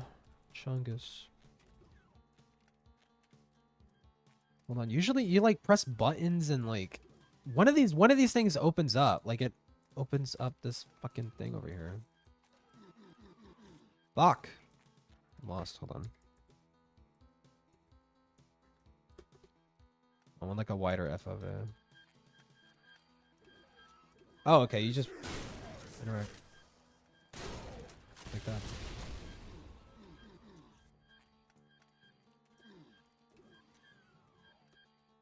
See, I told you it opened up. It killed the guys.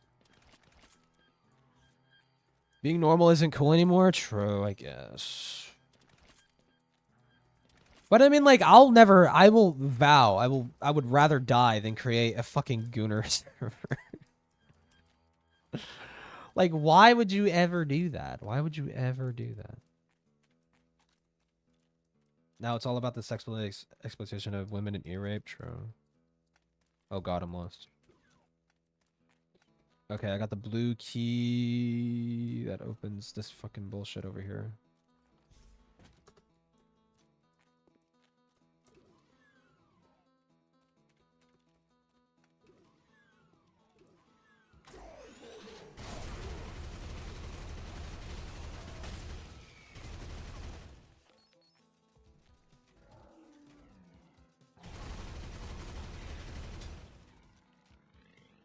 To normal and norming, I guess.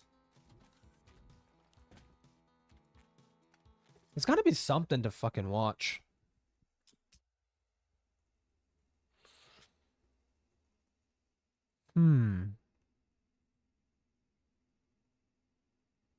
What the fuck is this? Dead trash?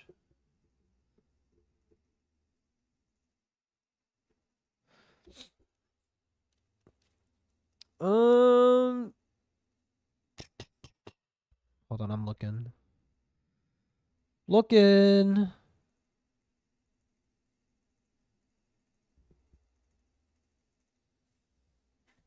Be the next Bill Cosby, I guess. Vaguely related alien shit. Oh, was it that thing that you put in the fucking aliens thing? This? Pentagon 70-year-old UFO encounter. What is Good this? afternoon, viewers. Oh god, already a fucking red flag. I don't like the way this guy looks. Sunglasses indoors and shit. Hold on, I'm skimming through. He doesn't even show anything. I mean, it's about the Phoenix Lights, which is one of the most interesting UFO encounters of like literally all time. Like I thought this fucking shit was debunked, but it actually like it isn't. It's still like insane this happened. So I'm kind of curious. And welcome to another Angry Alien Bulletin.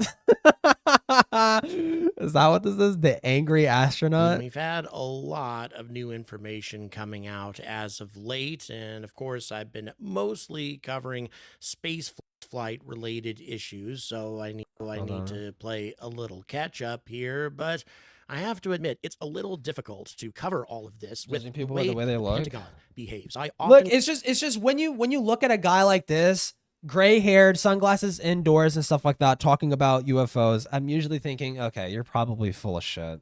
Go to the Arrow website, arrow.mil, to gather any new information that might be posted there. And now that they're under new leadership, they have been posting things on a pretty regular basis. Although, Arrow? Overall, their objective seems entirely focused on solving UFO cases and demonstrating why these cases are caused by mundane objects. That is true. I don't like how biased Arrow is in their fucking reporting, because it's like obviously their knee jerk is like, how do we prove that this isn't aliens, right? Which that shouldn't be your goal. Your goal should be like, what did people see? Your goal should be like, what could we reasonably say this was? And if you can't say it's reasonably anything because it's that anomalous, then don't say it's anything. Say it's unknown. Say you don't fucking know what the hell it is, okay? Don't come up with some bullshit don't come up with some arbitrary fucking retarded bullshit, right? Just to make it sound like, well, let's try and explain how it's not aliens. That's not what you should be doing.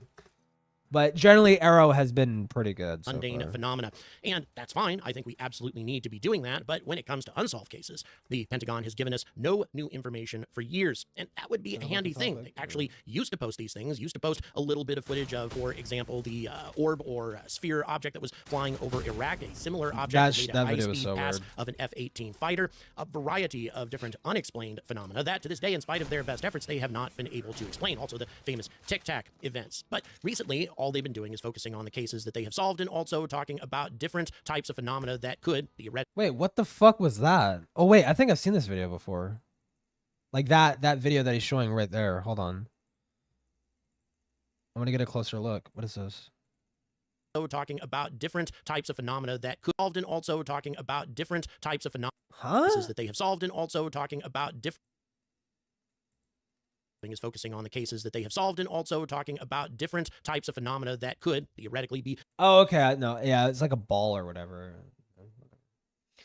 Also, no, the purpose of the reports is let's find out how we can explain this based on how we know. Based on what we know. Okay, so then what if how can we explain this based on what we know? Okay, so what if the explanation actually is something that's outside of what we know? But you're going to project some. It's like this is why you shouldn't do this. If you genuinely can't explain what was being observed, then it should be marked as unknown, right? Because long time ago, the Greeks saw lightning, and based on what they knew, it was a god. Oh, obviously lightning is caused by some sort of like magical deity in the sky. That's the most rational, reasonable explanation that we could possibly think of. And they were obviously fucking wrong. Okay? There's obviously a scientific explanation for lightning. And the same thing can apply. The same thing, I know you hate it. The same thing can be applied here. Right? Aliens absolutely can be a real scientific phenomenon. Okay, they can be. They absolutely can be. But you shouldn't look at something that literally cannot be explained by natural phenomenon and slap a natural phenomenon onto it just to ease your mind, because you could be wrong. Misidentified as UFOs. One particularly interesting one is a phenomena that involves reflected light from satellites. Apparently, if the sun is just right, at just the right angle, it can actually project bright orb-like objects into the atmosphere as the satellite is passing over, and this is something that I can understand, be very easily misinterpreted. It's Starlink, right, or some shit? An unwitting pilot who doesn't get to see these sorts of things very often. Very interesting indeed, but at the same time, as the Pentagon is posting all of this, they also unveil some information regarding orb UAP. Because wait, what? Angry Astronaut sort of like Space Slop channel, but he also does UFO on the side. Nice. Because just because we can't explain it at the moment doesn't mean the flood anything can be plausible. What? Just because we can't explain it at the moment. Well, if you can't explain it at the moment, then why should you if you can't explain it, why should you lie? Let me ask you that. Why should you lie?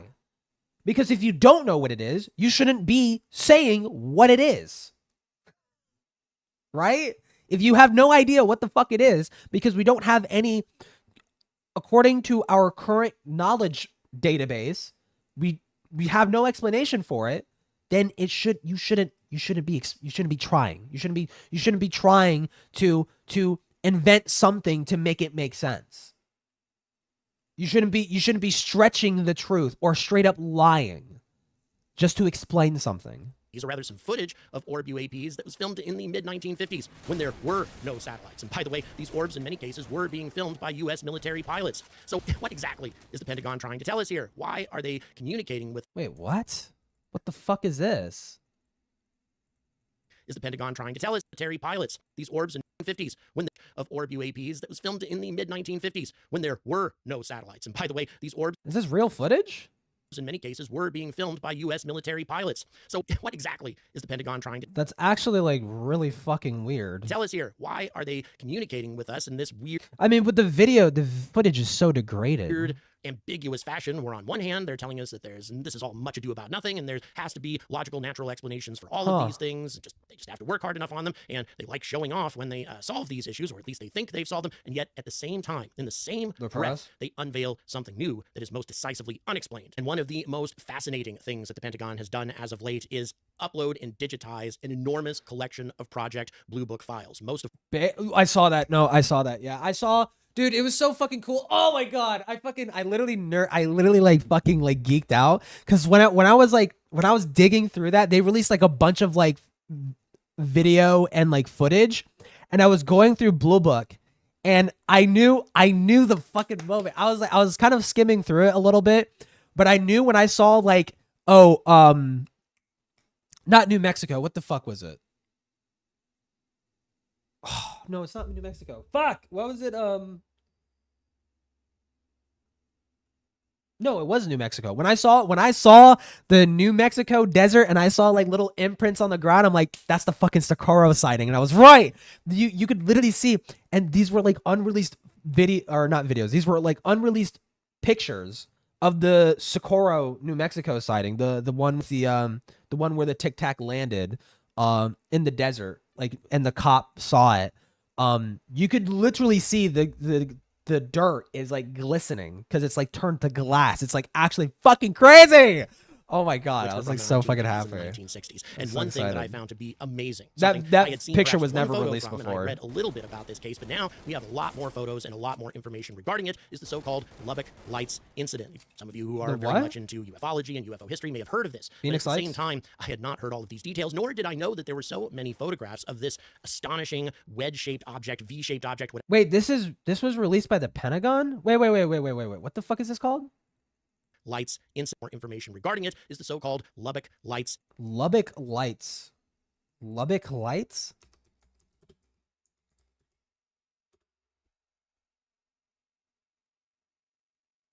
Seen over the city of Lubbock, Texas. These literally look like... What?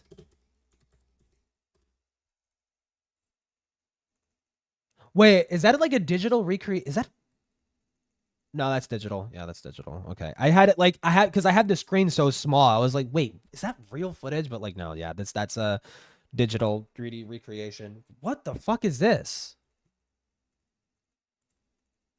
Hold on. This is like, I've never heard of this. This literally looks like the Phoenix Lights. Give me 1 second.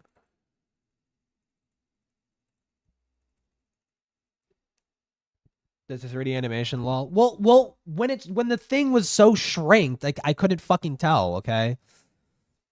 The Lubbock's Lights, 2005 film. What the fuck? Wait, so this is real? Unusual formation of lights seen over the city of Lubbock, Texas on September 1951. The Lubbock Lights incident received national publicity in the United States as a UFO. Hold on, I'm actually really fucking curious. How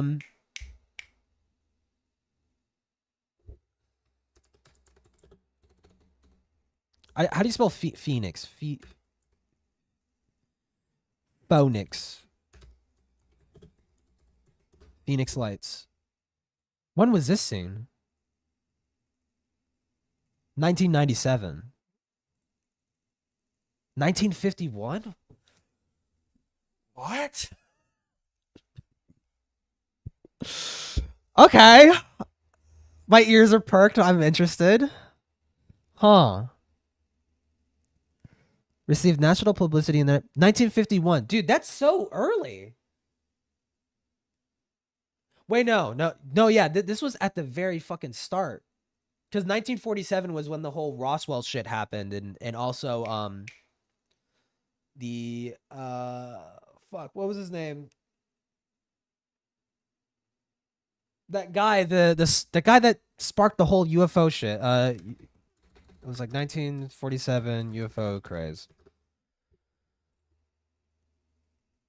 Kenneth Arnold. That was like oh my god, this is so interesting. Okay. The sighting, Edward J. Ruppelt wrote Project Blue Book wrote that the first sighting was reported by three professors from Texas Technological. By three professors, okay. That's really interesting. Technological College, now Texas Tech University, located in Lubbock in August 25th, 1951, at around 9 p.m. Okay, so only three witnesses? But it seems like they took pictures. According to Ruppelt, they were sitting in the backyard of one of the professors' homes when they observed a total of 20 to 30 lights as bright as the stars, but large in size, flying overhead. I mean, only three witnesses saw that? I don't know. Ruppelt wrote that the professors immediately ruled out meteors as a possible cause for the sighting, and as they discussed their sighting, a second similar group of lights flew overhead. You geeked out, chat? Dude. I don't even care. No one fucking gives a fuck about this. I fucking find this shit really interesting. Ruppelt said the names of the three professors were A.G. Ogber, chemical engineer, W.L. Ducker, a department head and petroleum engineer, and W.I. Robinson, a geologist who reported their sightings to the local newspaper, the Lubbock Avalanche Journal. According to the UFO author Jerome Clark, three women in Lubbock reported they had... Oh, okay, so six total witnesses. Reported they had observed peculiar flashing lights in the sky on the same nights as the professor's sightings, as well as seven. Carl Heminger, a professor of German at Texas Tech. Okay, so in total, like 7 witnesses. 7. So 3 related witnesses, 3 other related witnesses, and then 1 other unrelated witnesses. Or 3 witnesses that are related to one another in some fashion. Another 3 that are related to another in some fashion, and then 1 unrelated to like everyone. Kind of interesting. The video I was talking about in a different, I'll link it after this one. Flew overhead according to the professor named Grayson.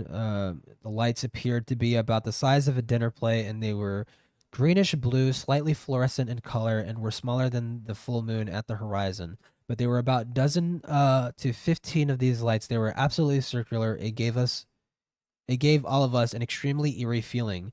Meade said that the lights could not have been birds, but he also stated that they went over so fast that they wished they could have had a better look. Clark wrote that the professor observed one formation of lights flying above a thin cloud about 2,000 feet, which he says allowed them to calculate that the lights were traveling at over 600 miles per hour. That's pretty fucking fast for 1951. But I mean, they could be just. I mean, they're just spitballing. These aren't like exact calculations, but could be. I mean, still anything around 600 miles an hour in 1951 is like actually pretty kind of crazy. I mean, well, hold on. It's not too crazy because when was the Blackbird invented?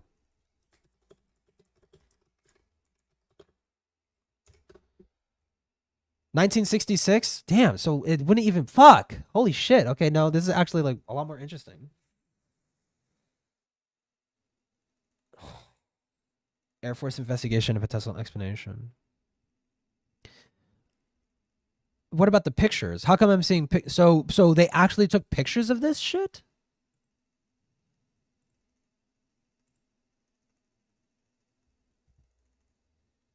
The SR-71 was like 60s tech. This was like early, the 51. This is 51. So these are actual, fuck me. Photos of unidentified aerial object. So these are real pictures. Wow. That's really interesting. Incident. Some of you who are very much into ufology and UFO history may have heard of this. That's but at the really, same time, really I interesting. had not heard all of these details, nor did I know that there were so. I think I've heard of this sighting, but like the pictures are new. I'm pretty sure, right? I feel like the mouth is too big. I might need to shrink the mouth. this astonishing wedge-shaped object, V-shaped object, whatever you might want to call it, an object that really, if you take a good look at it, bears a great deal of resemblance to an object that was also spotted hovering over Phoenix in the 1990s. On the night of March 13th, 1997, the day that I turned 28, interestingly enough, a series of massive unidentified flying objects were observed in the skies over the southwestern U.S. states of Arizona and Nevada. Now, I have reported on this particular incident a number of times. Still achievable? Some people say I don't that know. these are just a series of flares dropped by U.S. military aircraft, although interestingly enough, we haven't had an incident like this take place over Phoenix since, so it must have been a one-time military exercise. If it No, the explanation is complete fucking bullshit. I thought when I was looking into this for my UFO iceberg video, when I was looking into this, I was convinced that those were military flares, because the explanation makes sense. There was a test flight of dropping military flares, Project Snowbird. I'm pretty sure Project Snowbird was in an area near Phoenix, Arizona, where they were doing this, but the time doesn't make any fucking sense in accordance to videos and eyewitnesses. Thousands of people said they saw it from the time of like 8 p.m. all the way to the next day around, like, I want to say like 2 a.m. Like, and that wasn't in necessarily Phoenix, Arizona. That's where the lights were most popularly seen. It was seen all over the fucking state. The lights were flying across basically the entire fucking state, okay? And Project Snowbird only conducted their operations at 5 p.m.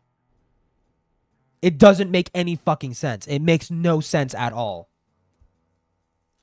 The flare explanation does not line up at all. indeed that's what was happening. Also, the governor of Arizona... This is real video. That video was taken at like 1 a.m. or 12 a.m. or some shit. This video, well after Project Snowbird already was conducted. Like, it doesn't line up. It doesn't make any sense. Who at the time dismissed this incident as being nothing significant, later on reported that he too observed a massive craft lit up with a number of lights, a wedge-shaped or V-shaped craft, and these are just the lights that were positioned on the underside of the vehicle. Now, in some ways, it's truly unfortunate that this incident took place when it did, as opposed to 20 years later, when just about everybody and his dog has a cell phone with a very good high-quality camera. We only have this one cases, video. Very good low-light photography equipment equipped in their phones. If we had this incident take place today, we'd probably have a much better idea as to what the Phoenix Lights incident actually was. But here's one amazing fact that, strangely enough, is not commonly talked about in the annals of ufology or just general discussions about the UAP phenomena, and that is the Lubbock Lights incident that took place in 1951. Over 40 years prior to this incident, we had a very similar incident take place over Texas with very reliable witnesses involved, but more importantly, several photographs, some of which have only recently been digitized and uploaded by the National Archives so and linked by the crazy. Pentagon for some reason. But let's go ahead and read about this incident because it is nothing short of fascinating. And by the way, this is the original account of the Lubbock Lights incident as related by Edward Ruppelt, who is the head of Project Blue Book. This is directly from his memoirs. Quote, when 4 college professors, a geologist, a chemist, a physicist, and a petroleum engineer report seeing the same UFO on 14 different occasions, the event can be classified as at least unusual, and the facts that hundreds of other people saw these UFOs and that they were photographed, and the story gets even better. Add a few more facts, that these UFOs were picked up on radar, and that a few people got a close look of one of them, and the story begins to convince even the most ardent skeptics. Keep in mind, once again, this is the head of Project Blue Book. This was the situation the day the reports of the Lubbock Lights arrived at ATIC, and by the way, that stands for Air Technical Intelligence Center. Actually, the Lubbock Lights, as Project Blue Book calls them, involved many widespread reports. Some of these incidents are known to the public, but the ones that added the emphasis and intrigue to the case and caused hundreds of hours of time to be spent analyzing the reports have not been told before. We collected all of these reports under the one title because there appeared to be a tie-in between them. The first word of the sightings reached ATIC late in September 1951 when the mail girl dropped letters into my in-basket. One of the letters was from Albuquerque, New Mexico, one was from a small town in Washington State, Albuquerque, where I knew an air Breaking defense Bad command radar reference. center was located, and the other from Reese Air Force Base at Lubbock, Texas. I opened the Albuquerque letter first. It was a report from the 34th Air Defense at Kirkland Air Force Base. The report said that on the evening of August 25th, 1951, an employee of the Atomic Energy Commission's super secret Sandia Corporation and his wife had seen a UFO. About dusk, they were sitting in the backyard of their home on the outskirts. Wait, was that's the nuclear testing, right? Reese Air Force Base at Lubbock, Texas. I opened the Albuquerque letter first. It was a report from the 34th Air Defense at Kirkland Air Force Base. The report said that on 34th. Wait. 34th Air Defense. Hold on.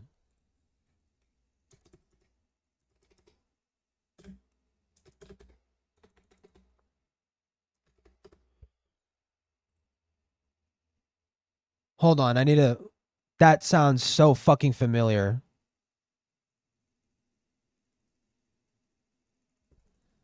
Was it 54th?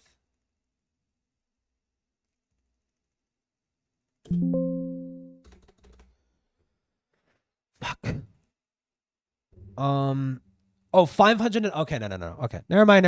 I thought that sounded so fucking familiar. I thought that was the same cleanup crew of the fucking Roswell crash. On the evening of August 25th, 1951, an employee of the Atomic Energy Commission's super secret Sandia Corporation and his wife had seen a UFO. About dusk, they were sitting in the backyard of their home on the outskirts of Albuquerque. They were gazing at the night sky, commenting on how beautiful it was when both of them were startled at the sight of a huge airplane flying swiftly and silently over their home. The airplane had been in sight for only a few seconds, but they had gotten a good look at it because it was so low. They estimated that it was flying at about 800 to 1,000 feet. It was the shape of a flying wing and 1.5 times the size of a B-36, which was a predecessor to the B-52, a very big bomber in common use at the time. The wing was sharply swept back, almost like a V. Both the husband and wife had seen the B-36s over their home many times. They couldn't see the color of the UFO, but they did notice that there were dark bands running across the wing from The front to B-36. back. On the aft edge of the wings, there were 6 to 8 pairs of soft, glowing, bluish lights. The aircraft had passed over their house from north to south. The report went on to say that an investigation was made immediately. Since the object might have been a conventional airplane, air traffic was checked. A commercial airlines Constellation was 50 miles west of Albuquerque, and an Air Force B-25 was south of the city, but there had been nothing over Albuquerque that evening. The man's background was checked. He had a Q security clearance. This summed up his character. Oddballs don't get Q clearances. No one else had reported the UFO, but this could be explained by the fact that the AEC employee and his wife lived So in such a fucking location interesting, that anything dude. passing over their home from north to south wouldn't pass over or near very many other houses. A sketch of the UFO was enclosed in the report.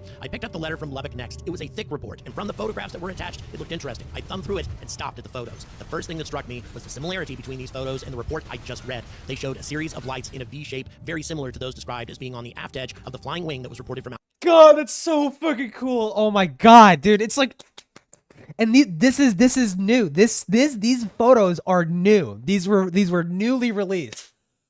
Oh my god. Oh, it's so fucking. It's because it's just. How does this make any sense? Why are you hiding shit? Why are you hiding shit, dude? Albuquerque. This was something unique, so I read the report in detail. On the night of August 25th, 1951, about 9:20 p.m., just 20 minutes after the Albuquerque sighting, no, the 20 B-36, minutes, yeah. 4 college professors from Texas Technological College at Lubbock had observed a formation of soft, glowing. The B-36 is the one of the things. It was like one of the triangle-shaped UFOs, right? B-36. Oh no, that's a bomber. The bombing plane. No, I was thinking about the TRB, whatever the fuck, 30, whatever the hell. Does the B-36 have lights on its wings? I mean, it maybe could have been that, but if that was the sighting, there would be some kind of like air traffic log or something to explain it, right? If it was like if it was a whole ass B-36 with like lights. Yeah. Like I'm looking at it right now. Hold on. Like if it was this thing, and it could be, right? I mean, it's in the same shape. Like let's say it's this, and it has like lights underneath it.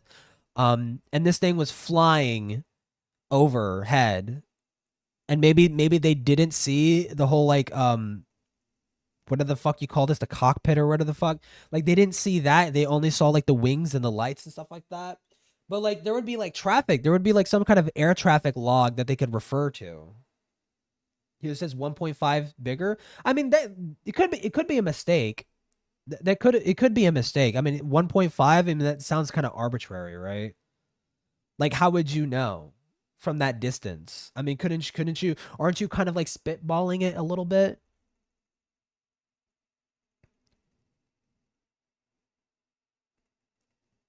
Like, it could have been, maybe they could have mistakenly overestimated ghost flights, but I doubt so. But point being, like a ghost flight of a B-36, it's a giant ass bomber. Like they would have to have some kind of log. Maybe, I don't know. We'll see.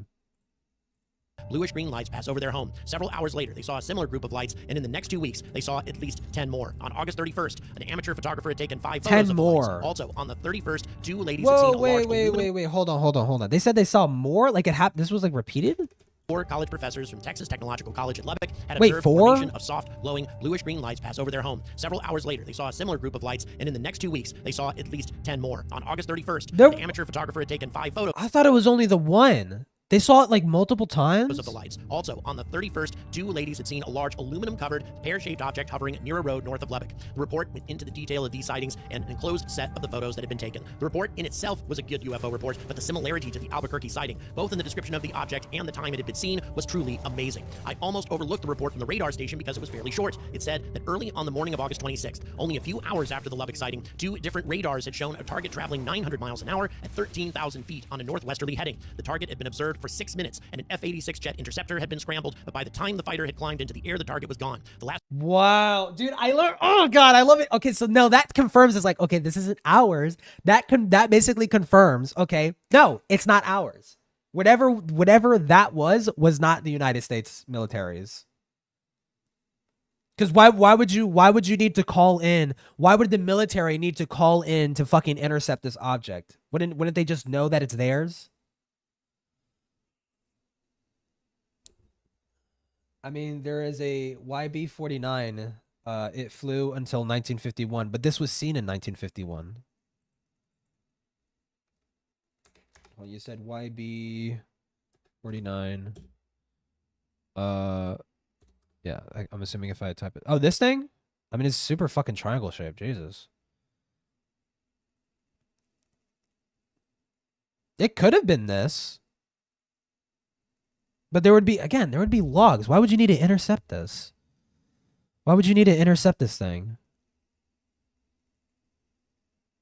Very interesting. This paragraph in the report was rather curt and to the point. It was apparently in anticipation of the comments the report would draw. It said that the target was not caused by weather. The officer in charge of the radar station and several members of his crew had been operating radar for 7 years, and they could recognize a weather target. This target was real. I quickly took out a map of the United States and drew a course in line between Lubbock and the radar station. A UFO flying between these 2 points would be on a northwesterly heading, and the times that it was seen at the 2 places gave it a speed of roughly 900 miles an hour. This was by far the best combination of UFO. Holy fuck. 1951, something moving 900 miles an hour. That's kind of crazy. Reports I'd ever read, and I'd read every one in the Air Force's files.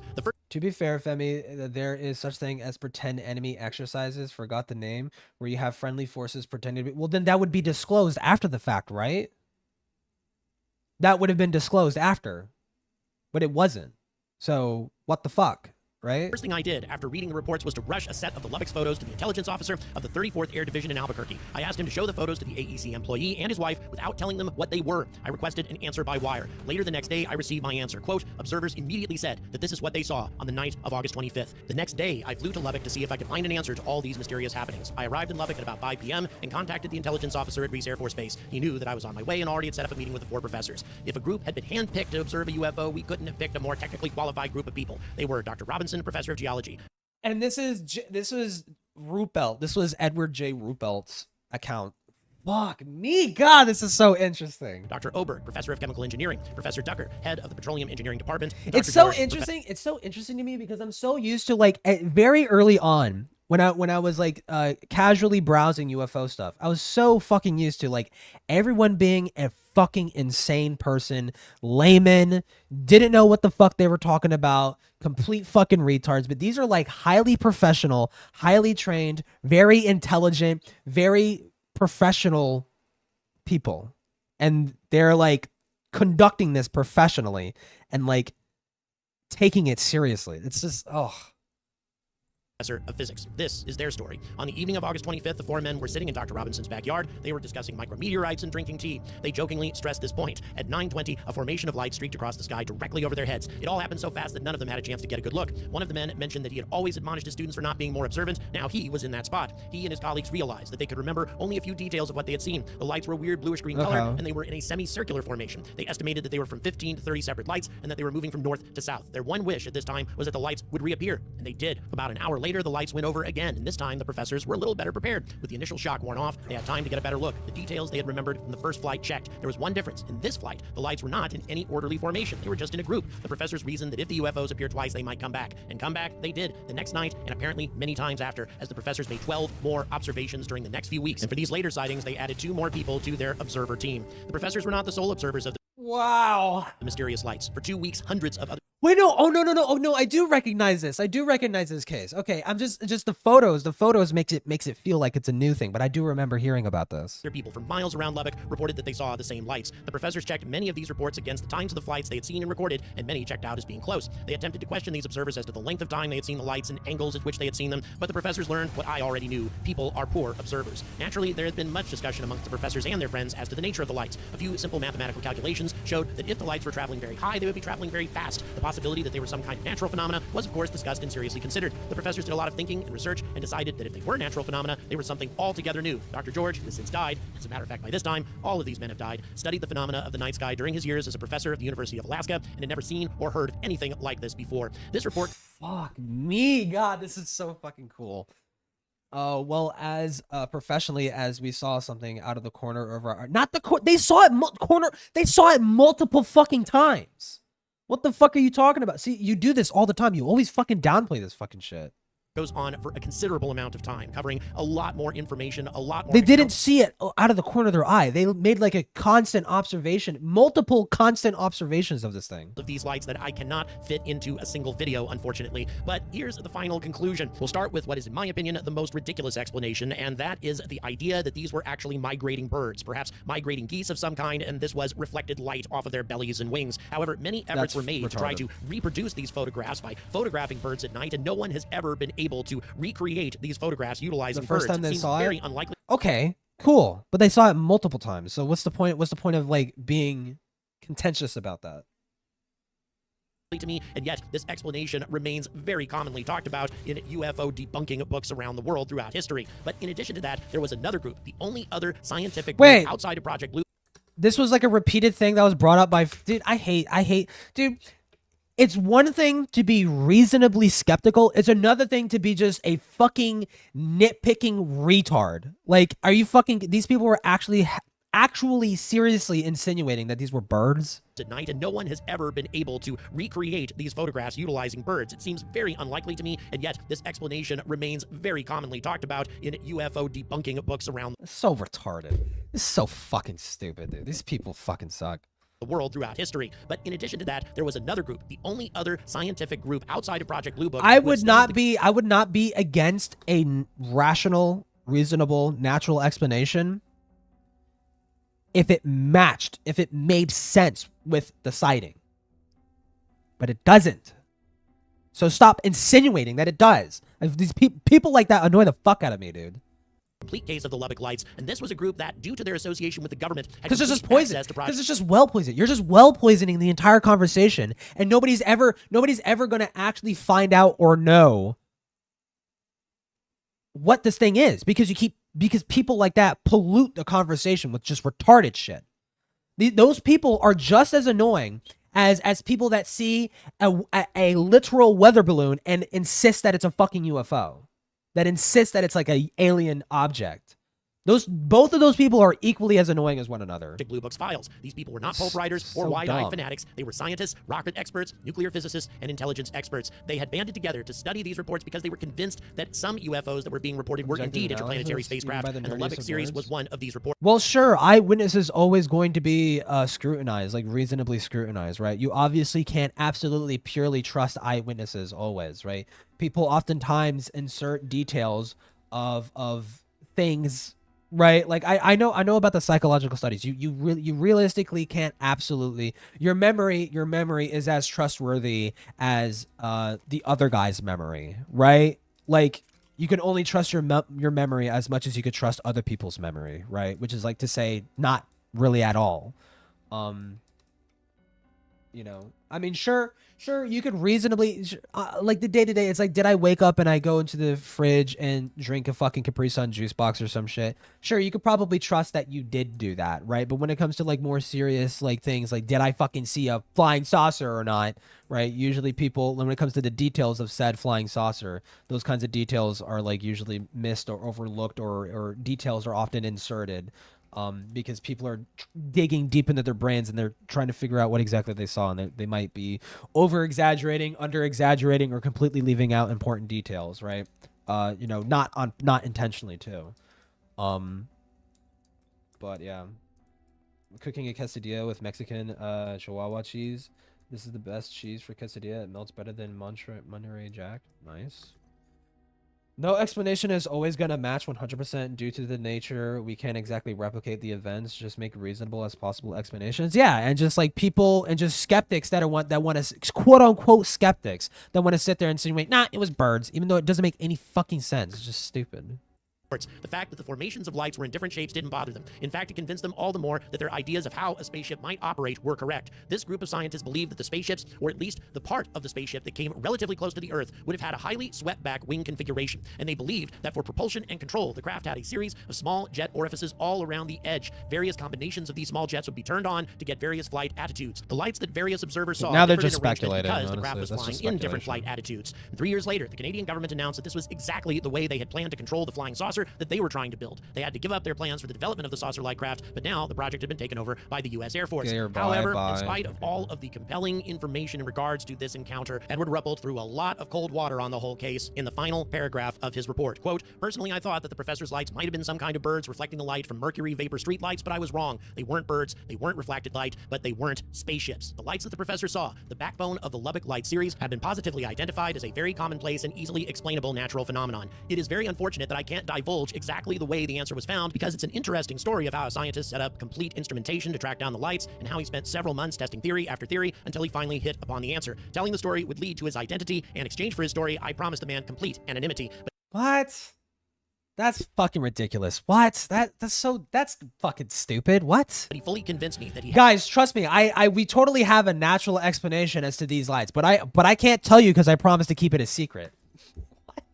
had the answer. After hearing hundreds of explanations of UFOs, I don't convince easily. With the most important phase of the Lubbock Lights solved, quote unquote, the sightings by the professors, the other phases became only good UFO reports. However, we will never know what that natural phenomenon explanation was. All we have are speculations and theories because Edward Ruppelt died of a sudden heart attack in 1960 at the age of 37. Once again, adding to the mystery and to the notion that the government may yeah, indeed you have been see, covering okay, up. good. I'm glad we agree on that. That's fucking retarded as fuck. Like, on Ruppelt's part. That is so stupid. Guys, I figured it out. I solved it. I really solved it. It was actually a completely natural... There's actually a reasonable, rational, natural explanation for this sighting. But I can't tell you. I promise to keep it a secret. Like, fuck off, dude.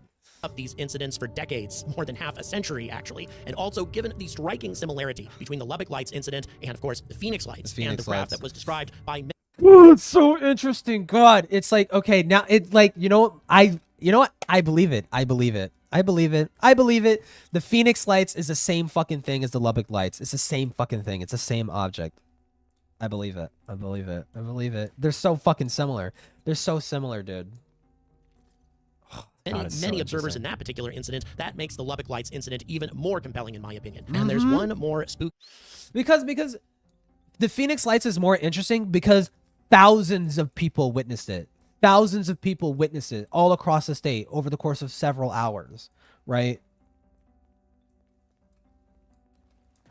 And you can't write this off as ducks. You can't write it off as ducks. There's no realistic natural explanation for the Phoenix Lights.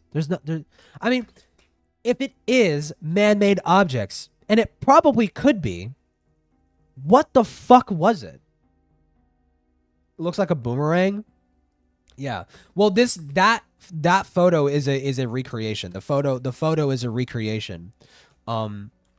We only have I think we only have like 2 or 3 videos there, but there's usually like one popular video that everyone always refers to. And you can't really tell if it's a solid object, but people who said they saw it now, because cameras at the time in the 90s, they weren't perfect or anything like that. So you could only really see the lights. Thousands of people said they saw it was in that shape. It was in the shape of like a boomerang, they called it a carpenter square, basically. So I mean, it wasn't in the shape of that T3, whatever the fuck you called it. Not the B36, the YB49. It was not in that shape. This object was apparently in like a carpenter's square. Key fact to consider. It has been 28 years since the Phoenix Lights incident, 47 years passed between Lubbock Lights and the Phoenix Lights incident, which means that if we're dealing with an extraterrestrial civilization that lies within a 40-year round trip of Earth, and by the way, there's more than it's a hard thing to bite, right? Because I'm not gonna hold my breath that we're gonna see this again. I'm not gonna hold my breath about it. But. And 100 stars within 20 light years of our planet, and if they keep their current pattern and come back every 46 years or so, we can expect to see them again in 2043. And given how many cell phone cameras there's definitely going to be around by then, if a colossal V-shaped UFO shows up over a major American city for a third time, that will be an incident that no government will be able to cover up. Thank you very much for watching. Please don't forget to like and subscribe, and also please subscribe to— Well, depending on AI, how far AI has advanced, you might be able to actually convince people like, oh, it's completely AI generated bullshit. Don't believe it. Where the fuck do I go? He's assuming there, SMH. Well, yeah. It's a massive fucking leap. Like, I'm not gonna, like, when it comes to explanations like that, it's like, oh, we might be able to see it in 2043. It's like, okay, I'm not gonna hold my breath. I usually look at sightings as like isolated incidences for the most part. Very rarely do they tie into one another or are paired with other sightings. Very, very rarely. But I do believe the Lubbock lights are similar to the Phoenix lights. Like the sightings are similar enough to where it's probably the same fucking thing. I have the yellow key, motherfucker.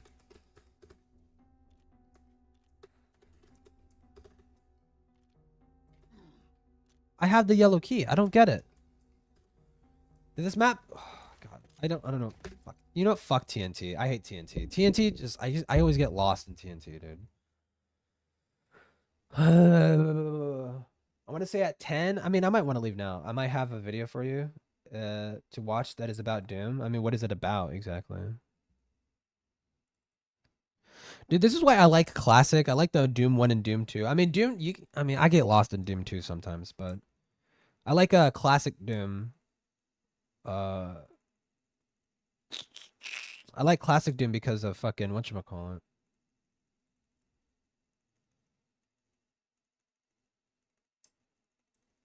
Bright maps. Where is it? Hit markers. And then Project Brutality. There we go. Fuck it.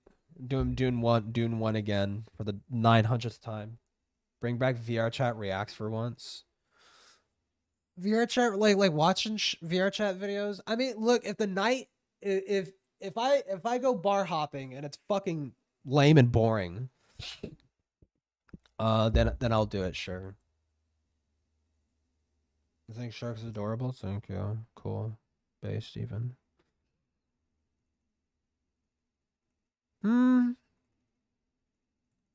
Or actually, you know what I could do? I might try and edit this. I might try and edit this model. Why does my fucking tits jiggle? What the fuck? Okay. But dude, no, you know what? No, I fixed it. I fixed it. Cause look, now you can't say this looks like a Shota because it's obviously mature. Obviously fucking mature. Vroid. The Doom Iceberg by Midnight. Oh, I've already seen that. Is more generally if we are alone in the universe. The other video I linked is more generally if we are. Well, realistically, we're probably not, right?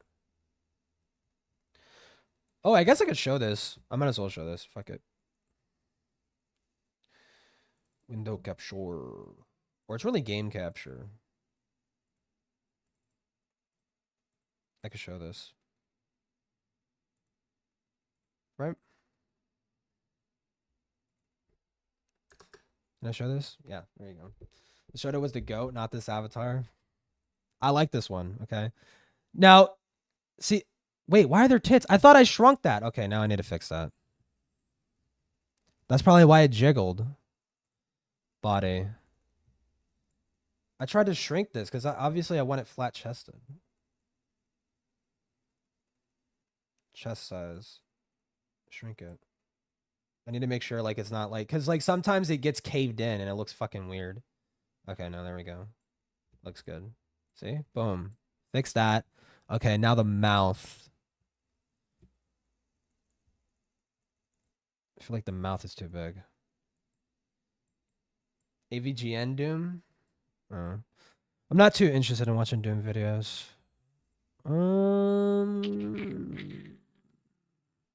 Where is it? Right here.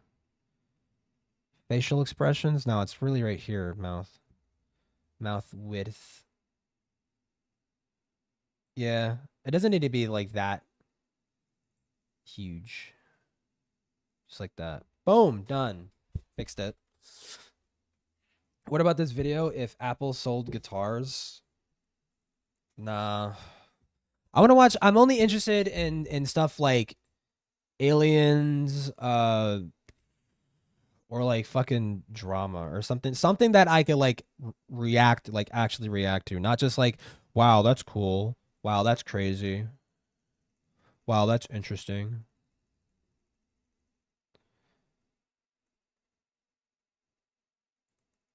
Export. Can I show some of this shit? Yeah, no, none of this shit matters. Export.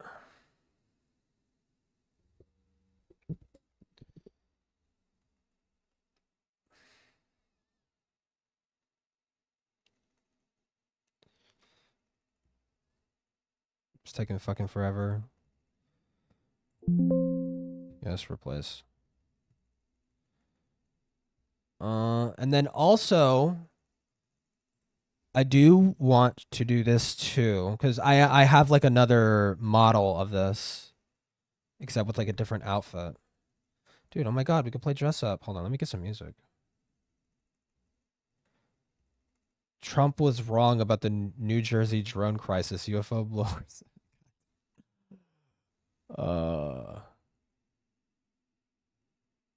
Hawk Tua is back. Dude, Hawk Tua has returned.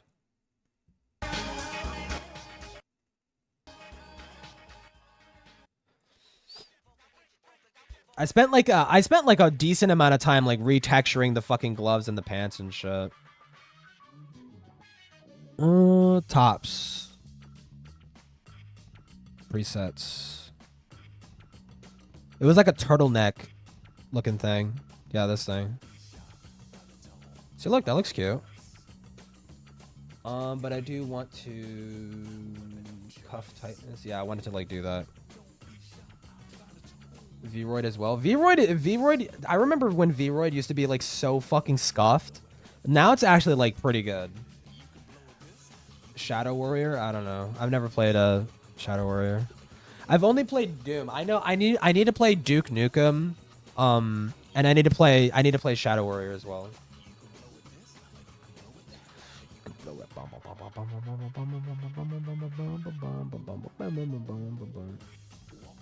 Skirt volume, skirt length, waist width.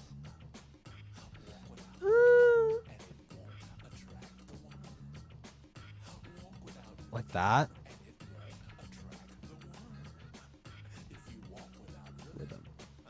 You never learn.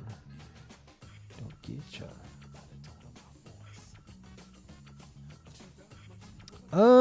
This is good.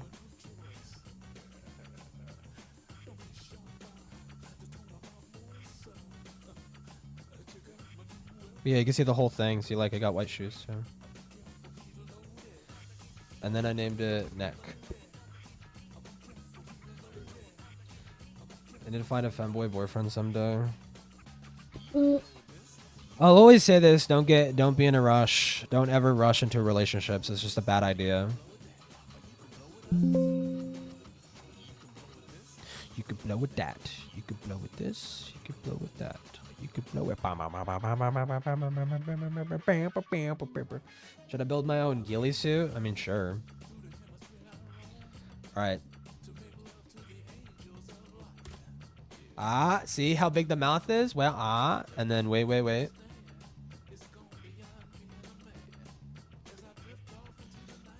1 second. Characters. Hold on. Open character folder. Go here. Open this. Character files. here, desktop, here. These two. Replace. You can go with this. You can go with that. See? Right. Now it's too small. Now it's too small. I don't like it. Oh, whatever. I'll fix it later. Fuck it. Sub. Yeah, now it's a little bit too small. I definitely need to tweak it a little bit. You can play Shadow Warrior on GZ Doom. I'd rather buy it. I want to do it legally because I want to support it, you know. Gila jump scare, true. Gila monster. Wait, let me wear the other outfit actually. Hold on. There we go. Boom. And then the sleeve. Wait, it jiggles? Wait! Oh my god, it jiggles. Fuck. Does it jiggle? It kind of jiggles. The DOS version is free. It's free on Shadow Warrior? See, now you can't say my shit's a fucking Shota. It's obviously mature. Shadow Warrior 2. No, it's 30 bucks. No, this is a remake. This has to be a remake. Yeah, it's a remake. Is it? No, classic. Here we go. Classic. Yeah, here we go. The racist version. It's $10. Yeah, it's $10. I'll get it later. I need to chill out on my spending, dude. I spent so much money on Fortnite, dude. I spent way too much money. Not the suburban mom wear. This is? I feel like more it's like a librarian, like a fucking boring ass librarian wear.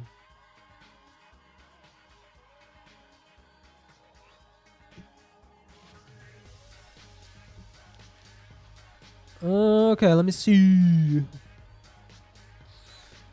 Dude, drama needs to be more interesting today. There's nothing. What the fuck is this, dude?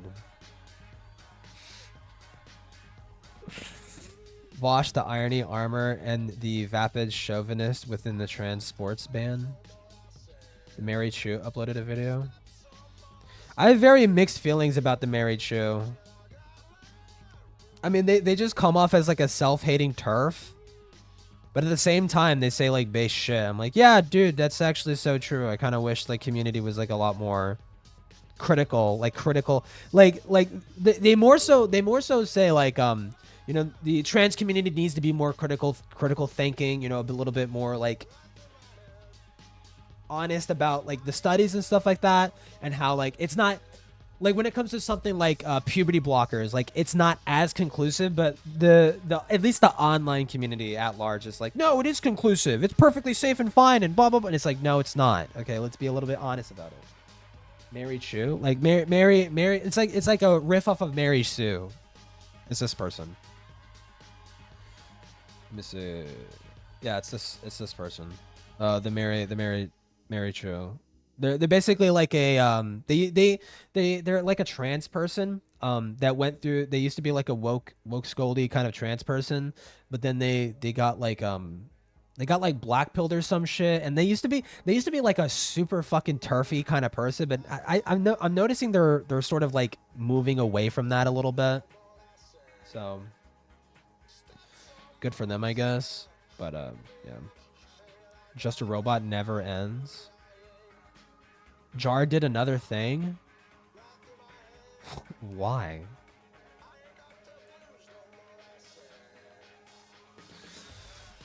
Scrolling. Jessica Sweep. Oh no! I want to react to the. No, I already know. I already know what I want to react to. Royal Kitten House.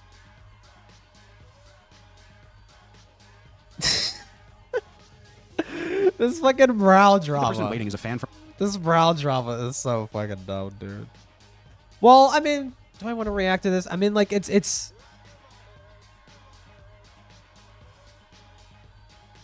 I mean, I already. There's nothing. There's nothing to really say. There's nothing. I mean, it's an hour-long fucking video. No, I'm overthinking it, dude. I kind of wish I didn't spoil some of this shit. AI, although I don't recommend the DOS version since it might not always open in full screen. No, like I want the DOS. I want to buy it just to get the WAD, so I have it legally. Okay, I don't want to pirate it. Genuinely, like usually if it comes to like a scumbag AAA studio, okay, like I don't care about pirating. But when it comes to like small time fucking people, it's like I don't want to pirate it. You know? Don't you know who to keep starting fires? Cats with no brain. Should I complete the VTubing circle and just react to cat memes? No, I probably shouldn't. But it's free, so it's fair, I guess. No, it not on Steam. It's not. It's still being sold. How about teach? Let me touch. Where we kiss. Danger, danger. How about teach? Wait, what the fuck am I playing Doom for? I need to grind out Helldivers. What the fuck? I'm crazy. I'm insane. 1997, it's free. The remade classic is $10. Oh, okay. What?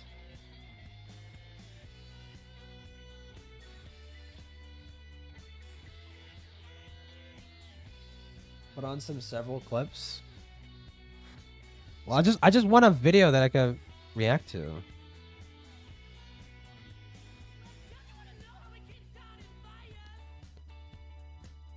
It's by desire.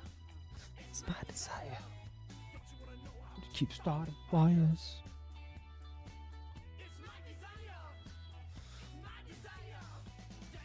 Well, I guess I could just play it. Let me kiss. It's a voltage. My shit, my lag. Teach. Touch. Where we kiss.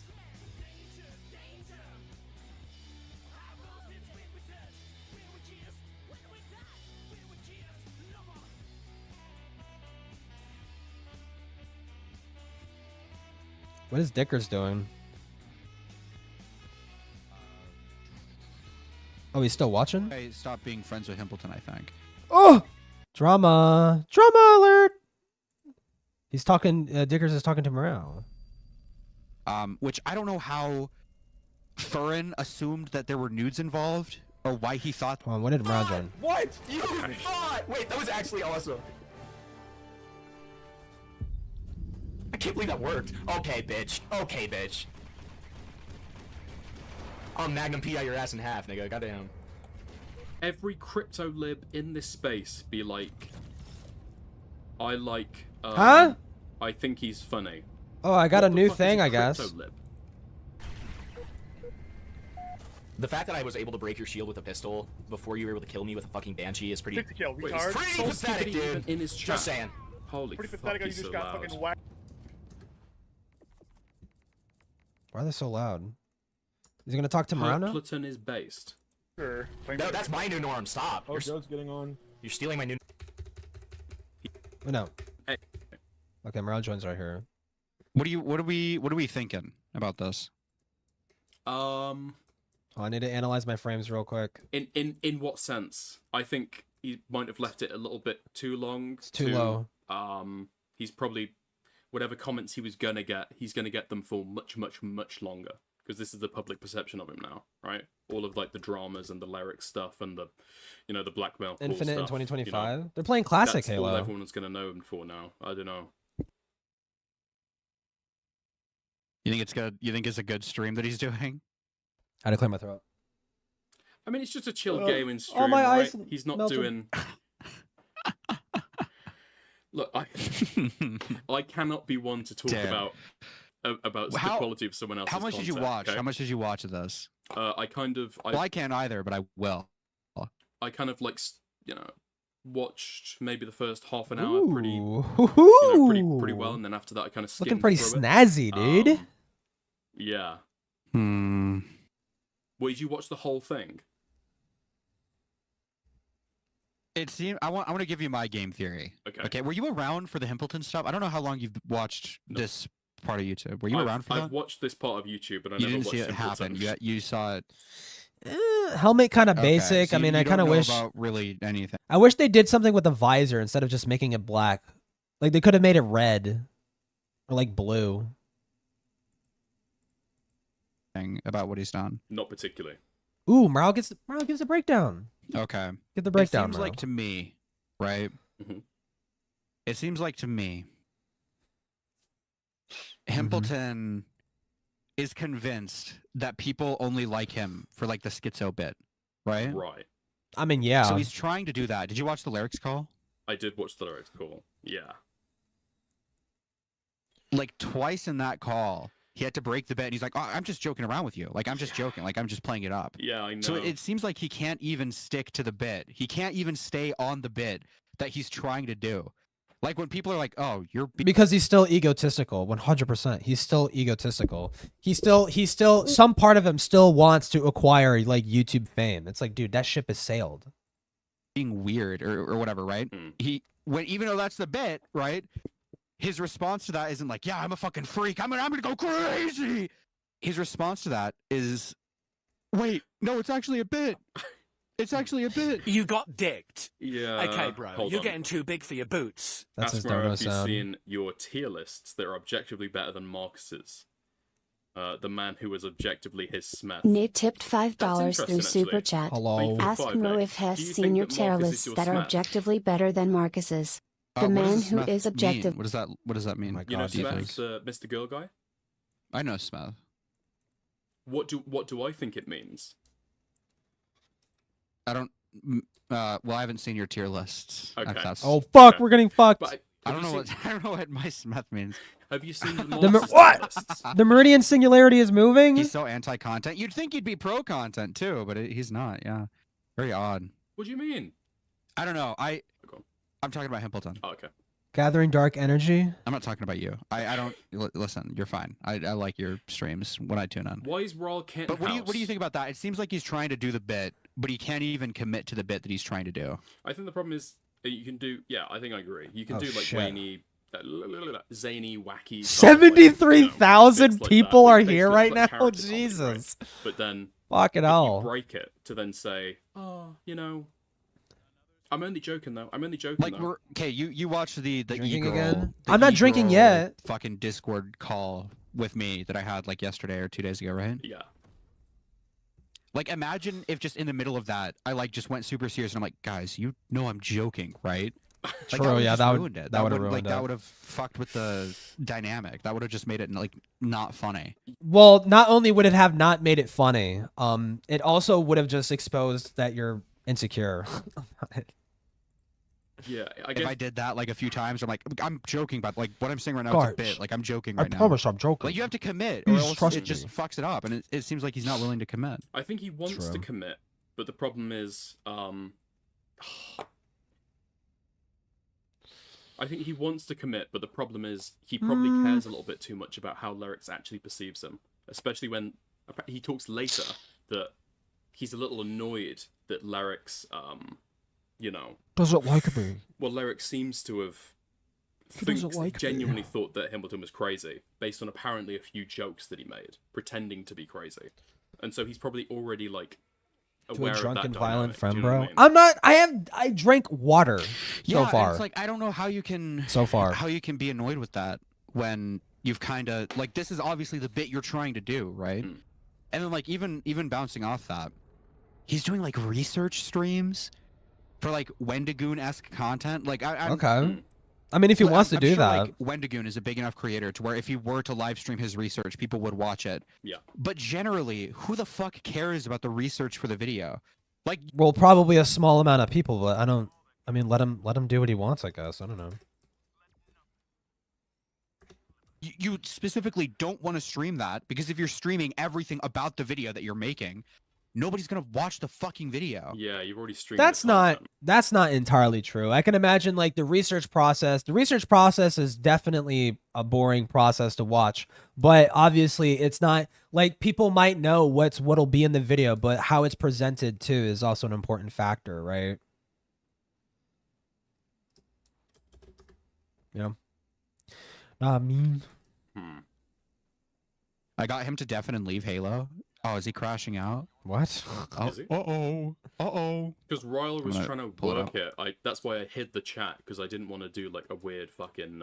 Sorry, I just took the chat off stream. I'll probably turn the Violent chat you're off. getting? Right? Shut the fuck up, But I dude. didn't want people to start like doing weird raids, doing like chat raids. So I turned it off. But yeah, Ryler was trying to get him to I talk about me, I guess.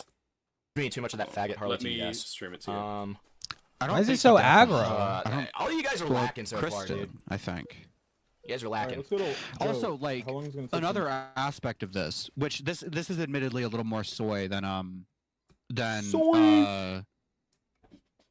fuck. Hold on, I'll have to figure out how to pull up. Here we go. This is admittedly a little more soy. I'll wait to play it. By the way, I have a little speech. All the people that are around him, right? All the friends that he has on YouTube or online, right? Why does he say it so like, dramatically? don't punish him for his bad behavior. And that sounds a little You could probably say the same thing about you, insane. Morale. But you know what I mean, right? Like they literally just I could say the same thing about Morale. Morale surrounds himself by zero sycophants fucking largely. consequence. It's insane. Like this guy is never going to. Is he's Hippie probably gonna back? get better, Yeah, obviously. Hempleton is Like, back. I don't think he's gonna fucking kill himself over YouTube drama. But like, if your entire social circle that you're surrounding God. yourself with, What the fuck? just like, I like they just don't. There's no punishment. There's no social punishment, right? I think he's had a good amount of like, if you want to, like the community has kind of punished him in terms of like mocking him and stuff. He's tried to, and people have tried to do like fireside chats. I know Xylee did, Beckett did, stuff like that. But I don't know what you mean by. Huh? punishment, 'cause How I is don't it not think he's actually fucking done dead? anything, like morally wrong. I think he's done stuff that's like people. have Please just mocked. kill it. But I mean, I think he's stuck. I don't know think you more of need the to law do than something me. that's morally wrong to be punished. I think you can do like, There we go. okay, if you had a friend, or I'll say for me, because this is what I would do at least. If I had a friend who was constantly cutting themselves, right?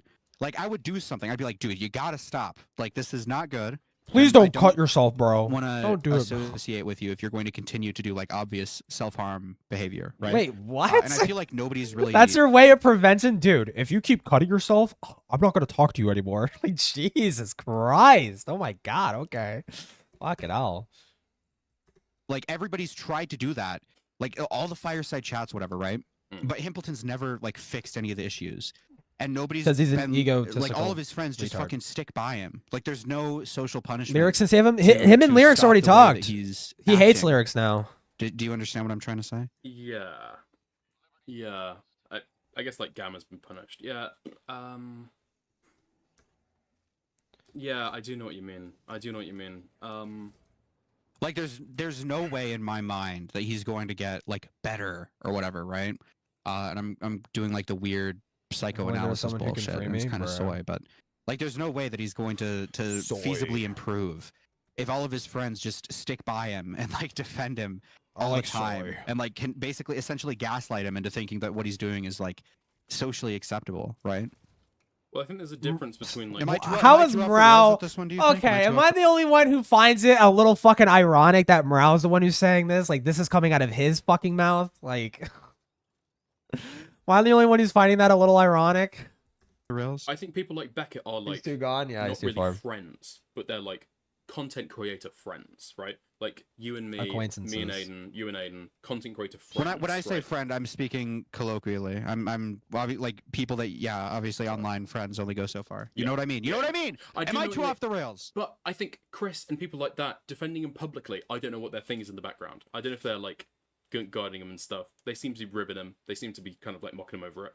I think he probably knows. Bruh, me? What? I think that the stuff he does is probably like Psychotic. let's say for example the ZV call, right?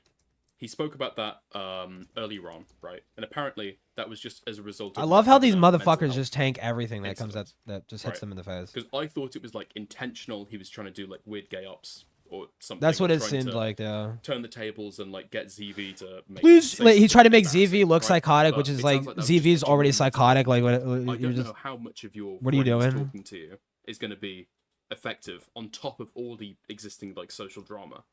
His drama with Queeman, The famous I don't know if empath, you've yeah, repeated the that famous again. empath, the well-known Like empath saying morale. that, oh, you know, shit talking him behind his back, and then you know trying to get him and Flamingo. Morale would to never make duo fun of debate. people for Like, being that's raped. scummy, and people mocked him for that, and people criticized him for that. But would never do I that. think he hasn't repeated that again. I Not just my think he's made morale. a My lot of morale would never do mistakes, that. But all the mistakes are very different. Do you not think?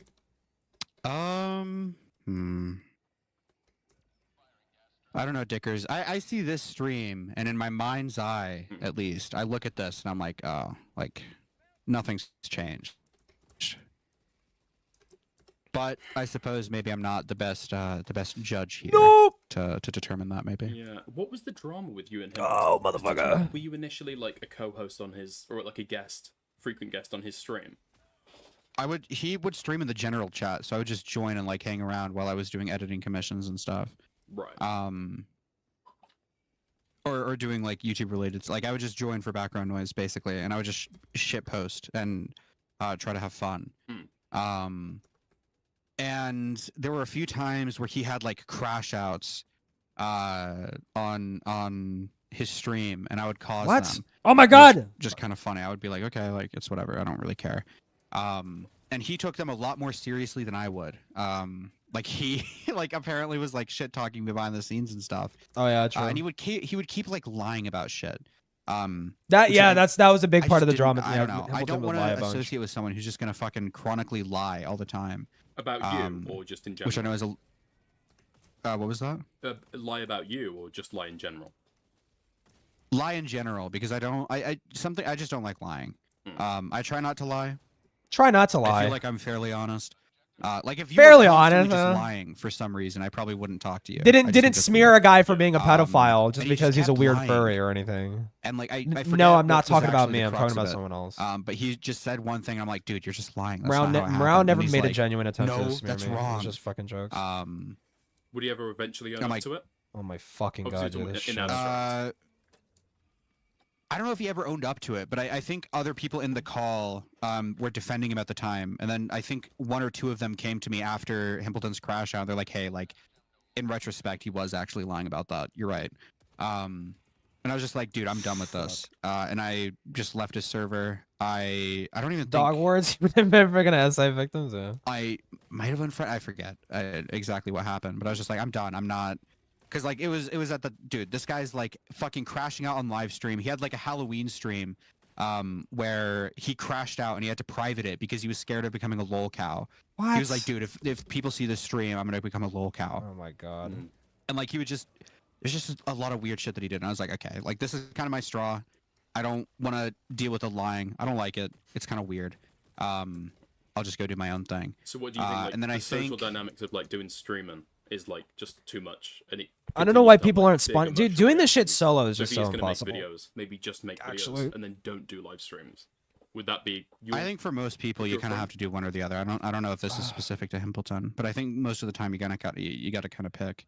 I don't think most people This have armor enough set time, sucks too, by the way. to do long form content and then also live streams. I think you have to generally pick. I think the only person I can and think of who think- does it is Beckett, but he does all his research off stream and then turns his, content video. I mean, essays that Turkey he Tom's the big publishes. one, right? Yeah, but Tom's got like a whole team. Well, Beckett has. So does Beckett. People. Yeah, that's true. Yeah. Yeah. Like the only because I'm going to start doing long form content as well to subsidize, like to try to get some more income off of YouTube. And the only reason I'm able to do that is because I have a full-time researcher, and then I'm able to edit. And then like I usually just kind of go on YouTube Drama to see what to stream about, and then I do like daily streams, right? So, like I don't. Huh? Fuck me. What the fuck? Okay. Oh, dude. Wait, OBS is reconnecting. Okay, I'm totally back now. I'm totally back. Fuck. Ah. Sorry about Hello. bonganet. It's whatever, I guess. A cloud goes over my house, and then for about 5 Meow, seconds. I did something bad. I feel gross. What did you do, Lumpy Willy? Apparently, he was Oh, timing no. people out in the chat because he got timed out. So he timed out everybody. I don't think he's going to be a mod for much longer. Fuck me. Repeat what I just said. We didn't really say much. He's probably got a pick.